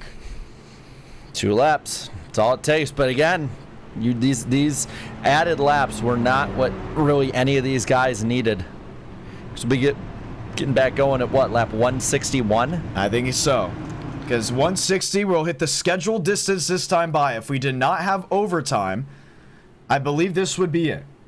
So we'll go 161 for the restart if they make it back to the Trioval. After the start of the race, after the restart, this race is official. iRacing has it fire off the entrance of pit road. I'm going to say it again. iRacing has it fire as you can't bring the caution out from the entrance of pit road through the ball field. The asphalt carrying the 18 degrees of banking. And if it's close, they'll just let them race. Like if it's close to that. Because the last thing we need is to have a caution come out when it's supposed to be 2 to go. And then they just call it cautions out, and that would end the race at that point. Yep. So it's 3 to go now. They'll get 2 to go. We got the lights off on top of the pace car. They're all running on the bottom. And the critical question is, are they good on fuel? That's what we're all wondering. Can they make it? Will they make it? I mean, if somebody doesn't go, it's going to be big. Yeah, I mean, I can't believe this right here. The difference between $1,000, the difference between being the final driver etched into the NR Night in America history books, going to victory lane and not. It's going to be down to a fundamental question, a fundamental statement. Did you need a pit? And did you pit? Christian Delgado, what's going on? I mean, it's like that. Going back to VC to VC, everybody is just, can we make it? Can we make it? Well, it looks like we look at it here. It looks like maybe the top 12, top 13 are going to make the gamble. 43 laps on this stint. I think the first guy who has come down pit road is, guess who? The 42 of Braden Mulvick there. He'll be starting around that 10th, 11th mark there. Everybody else is around him, even around him, are trying to make that gamble, trying to fuel safe here for this first green light checkered. Here we go. From Daytona International Speedway, buckle up. It's overtime. Let's go. Squirrely again. They get it going, though. Greenwood can choose inside or outside to the dog leg. and the 31 degrees of banking. Help from Lewis, help from Kenyon. The Valvoline Chevrolet head of the field. Oh, Lewis gets shuffled up to the high side. Greenwood's going to have to block. Big gap, big lead for the 08. They go down the back stretch. The one gets the run with a push from Huff. He makes the move up high. In the wall, Greenwood puts him. There goes up, down low, bouncing off each other, and they crash into the pack. A huge wreck into turn 3 at Daytona will bring us to double overtime, and the worry of fuel ignites from the drivers that made it through. Contreras is in it. Riker Byram is junked, and so many others. Mosteller, you see the damage there. Drew Jua, his night is done. The Publix Toyota Camry. We had, I think in the opening 100 laps or so, 3 cautions. We've had 6 since then. We'll go into our second attempt at overtime. Dean Brumman is done. Big damage. The 2024 winner of this event. Check that, back to 2023, confirmed. Damage from Van Drugman. And we may start thinning these guys out. Gavin Austin is back, but you can see his well-wounded race car.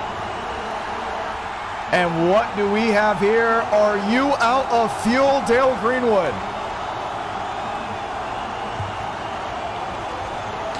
I mean, if any of these guys trying to make it all the way can. Let's watch from the restart. And look how tight this pack was from the back. And this may play right into Braden Movik's opportunity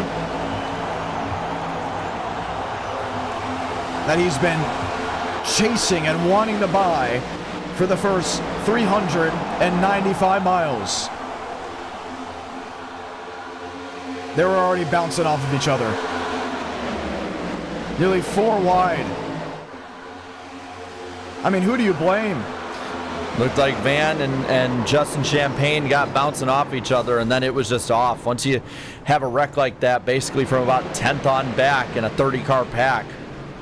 Right front killed on Abraham Vila.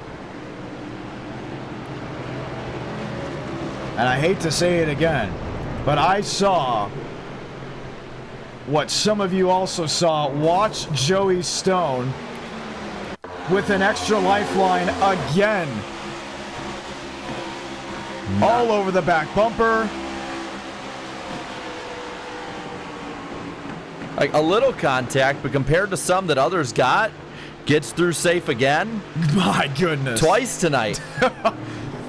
He pushed everyone through the exits. As long as you can survive, you're still in it. Watch again. Oh, and he got nailed in the back by Cooper Glick, which happened to be the biggest shove of the night before the door closed. He's still alive. All you need is life right there. Just give some daylight. Movic in that 12th to 7th. He is the first one we know can make it on fuel in the pack. This is going to be big right here. Does Dale Greenwood run out of fuel? Does Davis Lewis run out of fuel? Christian Delgado's been getting his steps in on the virtual pit road. What's the answer?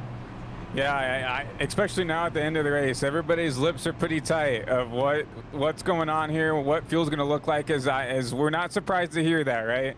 Everybody has their own game plan here. Obviously, Dale, he's been leading the field. I feel like he's probably the worst on fuel because he's been having to push the hardest. Obviously, we know back to Britt can make it on fuel. Everybody else pretty quiet when I've been going around and asking about fuel. They're not really wanting to divulge that info, but obviously we know it's going to be tight and tight and tight. And the more we wreck, the worse it's going to get for these drivers who are trying to stretch the fuel here. Fascinating, because we're going to go 1 to go right here.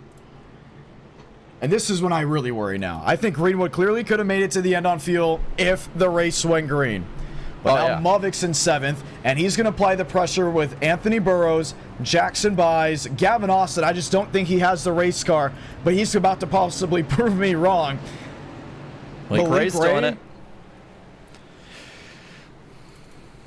Movic can get through 6 drivers in 2 laps. No doubt. He can go from But 6th to 1st. the other part of it is if somebody runs out of fuel, other people, I think he can make it, but if other things happen, that muddies it up. Yep. We all wait, wondering what we'll see. There will be an overtime attempt number 2. So, John, we're talking about fuel and all, and they were planning in large part for lap 160. If it goes all the way to the end here for 2 laps, that will be 166 laps. And that's not to say that we don't have another one or two. There'll be 2 to go. Some saying they should have pitted. Others, stay out, hold on. Bow ties will lead us to green. A Toyota in the 5, but the lone one at that. Can it happen? On this beautiful night, a great race. Is it an epic finish? 5 miles. They got to make it 5. They got to make it 2.5 miles to make it official. 5 miles to get this baby done. Don't go anywhere. This is about to be epic. Dale Greenwood, Davis Lewis. Is there fuel left in the tank?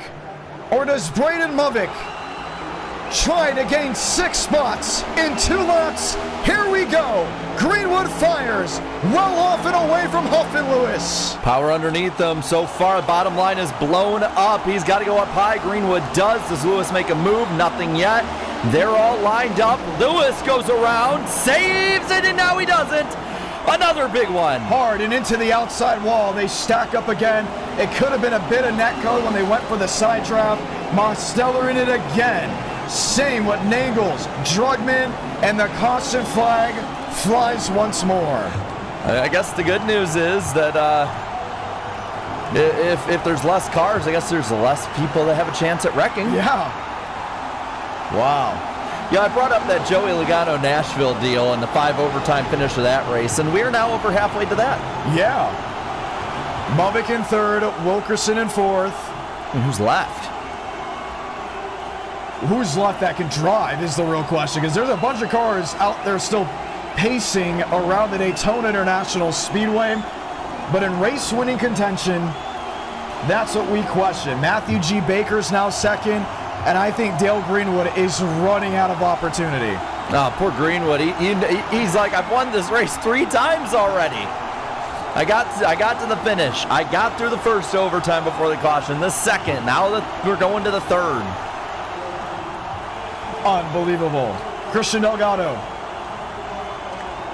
Yeah, everybody is biting their teeth, their nails, just trying to figure out, because like we talked about with these leaders, they just cannot go that much longer, right? You look at Braden, he's there waiting to pounce here because he can make it, and you saw him make the move. He gets around the wreck. Some other guys look further back here. You look back at Malik Ray, you look at William Schmidt, you look at Lane Sanders. They're up inside the top 10, and they were also good on field. There's only a handful of guys now that can't make it. That's in the top 5, and that's your top 3 of now. That your top 5, my apologies, of Greenwood, Wilkerson, Matthew Baker, Josh Kenyon. He's Jackson coming in. Bice. They're all coming in. 5. Dale Greenwood is in, and it's over. He'll have to start from the tail. Jacob Wilkerson and Braden Movick with Malik Ray, William Schmidt, and Lane Sanders will be the top 5. Thank you, Christian. Wow. I mean, they did all they could, and to be fair, what we've seen tonight so far, I can't say they're out of it till the race is over. And now the real question is, could they have made it to the end? I think they would have made it to the end. I mean, look how far they made it, even if you add in the caution laps and saving with all that. I think they make it to lap 160. And I think they make it, honestly, kind of handily. There's Braden Movick. There's Malik Ray, William Schmidt, and Lane Sanders. 4 different states represented. And out of all these drivers, Wilkerson has never won an e-ticket. Braden has won plenty. Malik Ray has won 2. And Schmidt won that first one that you called, Jarrett. The Ford 400 at Homestead Miami Speedway. Underdog performance on full display for Lane Sanders. He has led 4 laps so far tonight. Schmidt 2, Ray 2, Mavic 0, and Wilkerson 8. You know what? Throw all the numbers into a random number generator, and there you can pick your winner that way. Because that's the kind of night that it's been so far. You got Kevin Champagne 6, Couts up in 7, Joey Stone now up to 8. So you're getting a whole new cast of players in this. You got some others that were up front, had issues. Now they're working their way back up. I mean, you look at the walking wounded here, maybe the gone at this point. We have 19 on the track. 19 on the track. Van Drugman will be 20. So 19 with a chance. 1 to go. Might end with less cars than the LCQ ended with. So Here it'll we go. be Drugman will have to beat that car, the pace car off pit road if he wants to hold the position. And he will. So he's off and away. Davis Lewis is off and away. Gavin Austin, Trevor Huff. Driver severely wounded. They're giving it a shot. There's Moss Stellar. The drive for 5 is alive. I'm gonna But be it on life has- support. Battle scars to deal with. Wilkerson, Mavic, Ray, and Schmidt. I like the fast 4. But all they have to do is find the white flag. Easier said than done. Yeah, I think that's been proven multiple times over tonight. To the ones watching back at home, enjoy it. Because this could be the final 2 laps. We say could be because we might have another green white We checker. could have another one. But we won't know until we see the green flag. Thank you to everyone that's dropped a like on this stream, tuned in. We went commercial free from the last 36 laps or so to this moment. Stone in 7th, Kevin Champagne in 6th, Sanders, Ray, Schmidt, all chasing Jacob Wilkerson. When Zach Tondreff created PBR, it was an opportunity to bring people together, friends. He had a couple drivers from that group in this field. Michael Gregory was one of them. Can Tondreff bring home another e-ticket for that team, for that group? The crawl off turn 4. And the set of the tires. 3rd attempt at an overtime finish. Wilkerson, the control car. How does this one go? Keep it together. Wilkerson gets ahead. Ray up behind him. Mavic leads that high line. The question is, does Ray manage to clear the 42? He does not. He's dragging the brake. He wants Wilkerson to get in a massive position. We got one to the wall. That's Moss Stellar. It's in the back. It's in the back. Do they stay green? They leave it green. Big run by Mavic. Wilkerson goes low. He's going to pick up Ray. Braden Mavic rockets to the lead at Daytona. Wilkerson shuts the door on Ray. Joey Stone 3 wide for the 5th spot. No help. There goes Kevin Champagne. Mavic blocking 3 wide for 2nd, coming out of 4. He's gonna mirror drive as long as he can. Salamanca, 1 to go from Daytona, and here comes Schmidt, the closer. Takes it at the line, needs 1 more lap to do He it. didn't have enough help. That's going to give the lead back to Mavic. Contreras, mentioned in the pre-race show as a possible favorite, up in 2nd, pushing as hard as he can. Schmidt side by side, going for the lead. There goes Mavic into Schmidt, around up into the pack. Wilkerson with the lead. They wreck behind him, tearing it up, left and right. Baker to 2nd, he'll have Malik Ray. It's not over yet. Drafting help goes Baker. Top side to the race lead. What happens here? He blocks once, he blocks twice, ahead of Malik Ray again, side by side to the line. Checkered flag waving. This this is the finish of the NWP 400. It goes to Malik Ray. Malik Ray, victorious on a summer night in Daytona. Can you believe it? A two-time winner of this historic event and a three-time e-ticket champion. Baker in second, almost got his third crown. And Malik Ray walks away with $1,000 to end it all. Wow. Unbelievable.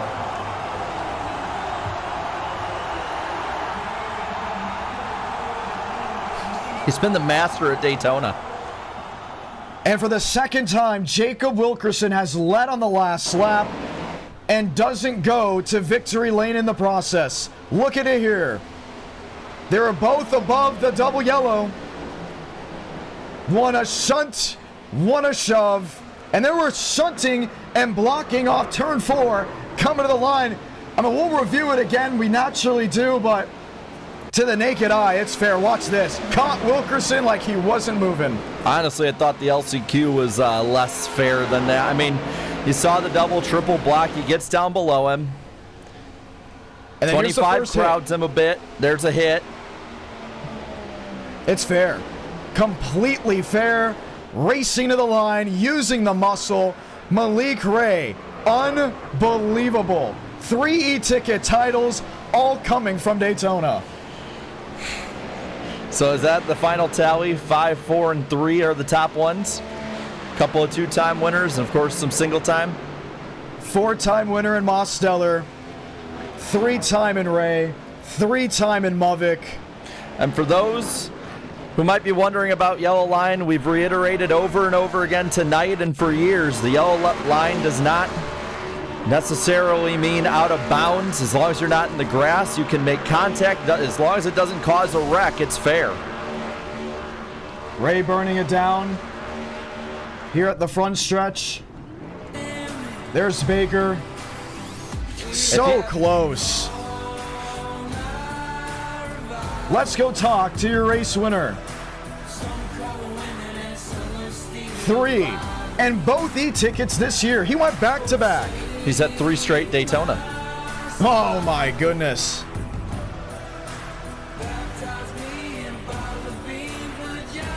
A stunner on a Friday night. Can you believe it? With the driver that was a pioneer, so close to winning the final one. Someone get Malik Ray in here. Wild. They'll celebrate. And I gotta see that live stream. Oh yeah, I that'll have be to wild. see that one. I mean, it was wild all the way through. We wait for him to go ahead and join Chevy all the way in the Fast 4. Wild stuff. As we'll await Malik Ray. We might have to hear from Baker before then. TCB, you got a copy. Hello. P2. Yes. Can you believe it? I can believe what? I can't believe it. You sound very tired. Yeah, it was a crazy race, man. I don't know how I even stayed it on the back straightaway and even had the chance to win this race, man. What was going on back straightaway, big wreck? Your first thought after clearing it? Oh my God, I might have a chance. And then Malik's like, I got you. And then I'm like, okay. And I'm like, damn, it's Malik got everyone. All right, I can't block him forever. And then next thing I know, we clear Wilkerson, clear him, and then it was just me and Malik, and I mean, I definitely side draft him, and then next thing I know, I'm up in the wall. I know it wasn't, I know he wouldn't want to do that to his boy TCV, but it happened. I don't know. I hear this is under review or whatever, but Damn, to be so close to win another e-ticket. That's why I'm sitting here. You know, I don't know if it's over yet or not, but it was a lot of fun though. Congratulations on P2. And we're so grateful to have you in this community, including for so long. Can you believe it? 5+ years. And now we get to actually hang out at Daytona. I can't believe that as well. Yeah, can I have a speech real quick? Go ahead. I need to hear it. All right. Listen, I want to thank everyone for the past 5 years. It's been a fan of TCV that's been watching me win some races, wrecking some races, finish second in some races.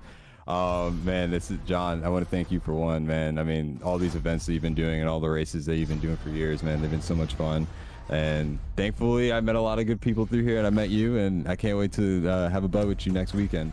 Oh, it's going to be exciting. Thank you so much for joining in and having such a strong finish late. Full circle moment. Yeah, shout out to my girlfriend. I love her so much. One last time, man. Listen, I love y'all. I hope you do another one day. Just one more one-off for the fans, and then let your boy finish first. We will see. Only time can tell. Thank you so much, Baker, for coming on in. And to the race winner, a Malik Ray, $1,000 again. Congratulations. Wait, whoa, hang on. Wait. Wait, did I not get DQ'd? No, you didn't get DQ'd. He DQ'd me in the server. I don't care. Wait, John, what's the official ruling? Listen to the live stream. You went to victory lane. It's clean. All right. Hell yeah. That's what's up, man. That's what's up. Congratulations. Fun, I enjoyed that. They made you think that they really troll you like that in front of your live viewers too? I'm not gonna lie. I'm a little nervous. Yeah, I'm still a little nervous. You got it. There's an official ruling from us up here. Push, shove, shunt. You both were on par. Congratulations on your win. Thank you, man. Thank you, bro. I appreciate it. I enjoyed that a lot, man. Thank you. This race was so unpredictable for you guys. The strategy calls, the changes, and then inevitably the overtime finishes. 3 e-ticket titles from Daytona. You have made more than 2 months worth of rent in some areas off of NR Night in America. Where do you find that speed? Man, it's honestly just teammates and just luck. I mean, all of like play racing. I mean, like, don't get me wrong, there's skill involved in them, but at the end, I mean, like I just showed right there, it's just luck, man. It's just luck. I mean, I think I was like maybe 18th on the white flag. They all died, and I just missed it. And then me and Tyrell were banging on each other coming to the start-finish line, and it ended up with me as the winner. Did you squeal? Did we hear the unique Malik Ray squeal when you crossed the line? 110%. My mic was cracking, man. It was cracking. Oh, and here's the thing. You had to ally up to catch Wilkerson. You guys passed him like I've never seen anyone pass him. From friends to foe in a split second. How did you just mentally turn that off? Man, I didn't even know that the leader had run out of gas. I was just trying to push Ty up to him so he had a chance at him. And then all of a sudden I just heard car inside and I was like, oh, well, that was the leader. So then at that point, I was just focused on just trying to get at least side by side with him. And then we started hitting each other out of 4. And then after that, I mean, it was ball game and it was fair game at that point. Wow. What do you want to say to these viewers, knowing that this is the final e-ticket? Oh, man, I just want to say shout out to John, man. He holds the biggest events in iRacing as far as like player racing and like viewership. I mean, like he gets like the most, I think the most viewers, like he even gets like more viewers, like, you know, even than the Coke races on all of his stuff. So I just want to say shout out to you for putting on this big event. It's the biggest one of the year, and I'm happy I won. Well, I'm just grateful to have you here. I can't wait to see you in person at some point. It's gonna happen. And with all these things that you have done, I mean, throttling your career, you know, Malik Ray, I gotta point something out. I mean, you also are a big name. I saw you on my TV with a commercial. So just what you've done for this community as well, and iRacing as a whole, is absolutely fantastic. So I'm proud to have you as a driver, including a 3-time e-ticket champion. Congratulations. I appreciate you, John. Thank you, man. Thank you. And that will be it from Daytona. Malik Ray, wins the NWP 400. Big thanks to him and everyone else that was a part of this, but we're not done yet. Davis Lewis, and then some words with the unofficial results going ahead and following. Lewis, Yeah. John Ramos, No, it's a podium finish. Congratulations. I appreciate it. I really do. Talk to me, because you know it was wild. Final lap. Top 2, 3 are ahead of you. 2 of them hooked together. Did you think you had a chance? Bro, I saw them in front of me, and like I had a run coming, but it was not going to be enough at all to even win. So I was like, only way is if they wreck. I see them collide, go up into the wall, and I wanted to go low and try to have a shot, but I just hit the back of Malik. So, I mean, I don't know if that changed the outcome and that's why he won, but it's unfortunate. What really screwed me is that, like, what, 2 restarts ago where I got wrecked on the restart? That was not good.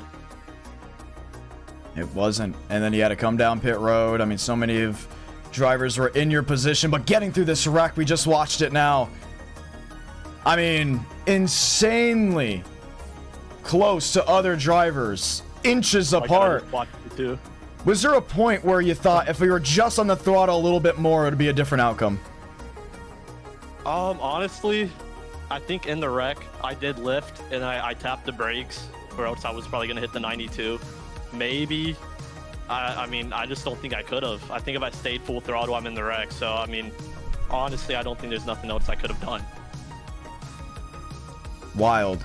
Energetic. What do you want to say to these viewers? I appreciate everybody watching for all these past couple years, all these e-tickets. I appreciate you, Jared, putting this on NWP. All you guys. It's been fun. Want to shout out Abe Vila, my boys, Drew Lepsack, Lane Graves, all those guys, TJ, a lot of guys, Kay Higgins, gotta shout her out. A lot of those people, man, and especially y'all. Love y'all guys. Congratulations. Sir, I appreciate it. P3 for Davis Lewis. Let's go over the unofficial results here from the World Center of Racing. Malik Ray, a victor yet again, just proving that the best of the best were still able to get it done. We may have had some underdog winners over the years, but when it mattered the most, Ray was on top. Baker second, Lewis third, Vanderlee fourth, Jackson Buys in fifth.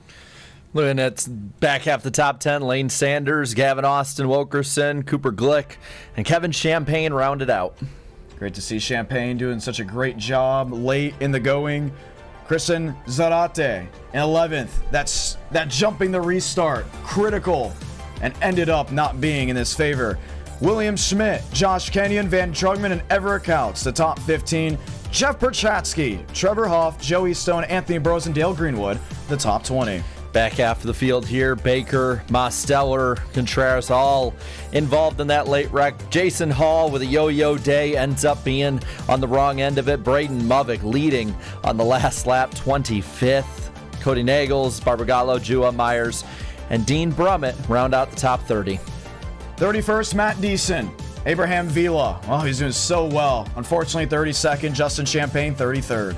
Riker Byram, Jacob Malone with Derek Shaver, Fyodor Dovchenko, Michael Gregory being out early. Kenny Reel, one of the first real retirees, and then a digital issue for Cody Workman, was not able to have him go to the green flag. 40 drivers, and that was the unofficial results from Daytona. Jarrett, some thoughts? I just can't believe it's over. I mean, you brought me onto this in 2022 to help co-commentate these. We started this event in 2021, and so much has changed. A lot of great people we met along the way, a lot of amazing memories, and it's bittersweet. It's definitely bittersweet, but you built up a hell of a community, got a bunch of good people together, and I can't say I would be opposed if, like, 15 years from now, you're like, hey, you want to get the band back together for a one-off or something? Like, never say never. You never know what life will bring. No doubt about it. It has been a pleasure since Homestead 2022. A lot's changed. Just a little bit. Since that December event. But nonetheless, also to the viewers, times were changing a little while ago, and it was getting harder and harder. For the ones that knew what was going on behind the scenes, it became very much a struggle. And even setting these events up, we had to get aggressive. We had to be hard-nosed. We had to focus on all 62 drivers. There was one case we had 100-something guys. I think a year or two ago. Yeah. Yeah. And structuring their paint schemes, making sure they're in the Payments are guidelines. From Payments are in too. Payments, yes. And then making sure that we still have 40 take the green flag, to hoping that there's no drops or any internet issues from our end, any server issues on iRacing's end. It was a lot, but it was good because it made me who I am today on the broadcasting side. And it just got to a point where this year too, every single week I'm on the road. You can hear me live on Track TV, Racing America, Flow Racing, Amazon Prime, sometimes even with the Arc Menard Series East from time to time, IndyCar Radio from time to time. When I would come home from these long drives and then set the event up, it was tough. It was really hard, but you know what? We ended on a high note. Well, and we made a point to, last year letting drivers know, like, last year's of an NWP 400 event was possibly the last one. We got a few more, and going into the year, John and I and a few of the long-time voices in here that have been here since the start, came together, and we're like, this is probably it. Let's get at least our main Daytona races. We always do. We were locked in with the sponsorship with NWP 400 about a year before, so we had that one that we were setting aside, and we wanted to make sure we got it out to you guys, regardless of how it ran or how long. Yep. I mean, we basically had the NWP 425 today, but even iRacing didn't want us to end. Yeah, but other drivers wanted it to end. But all good things have to end, and it's a saying that everyone hears all the time until you live it out. Yeah.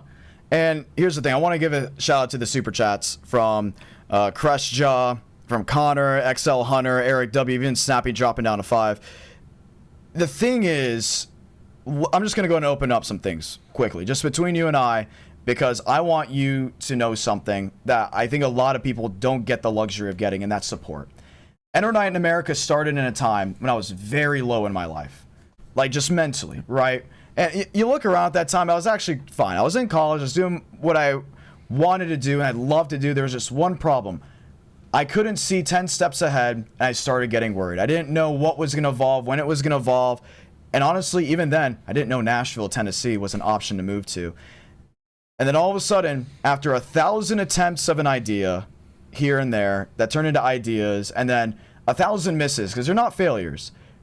In time, you will evolve. You'll grow as a man, a woman, with your career or your dream.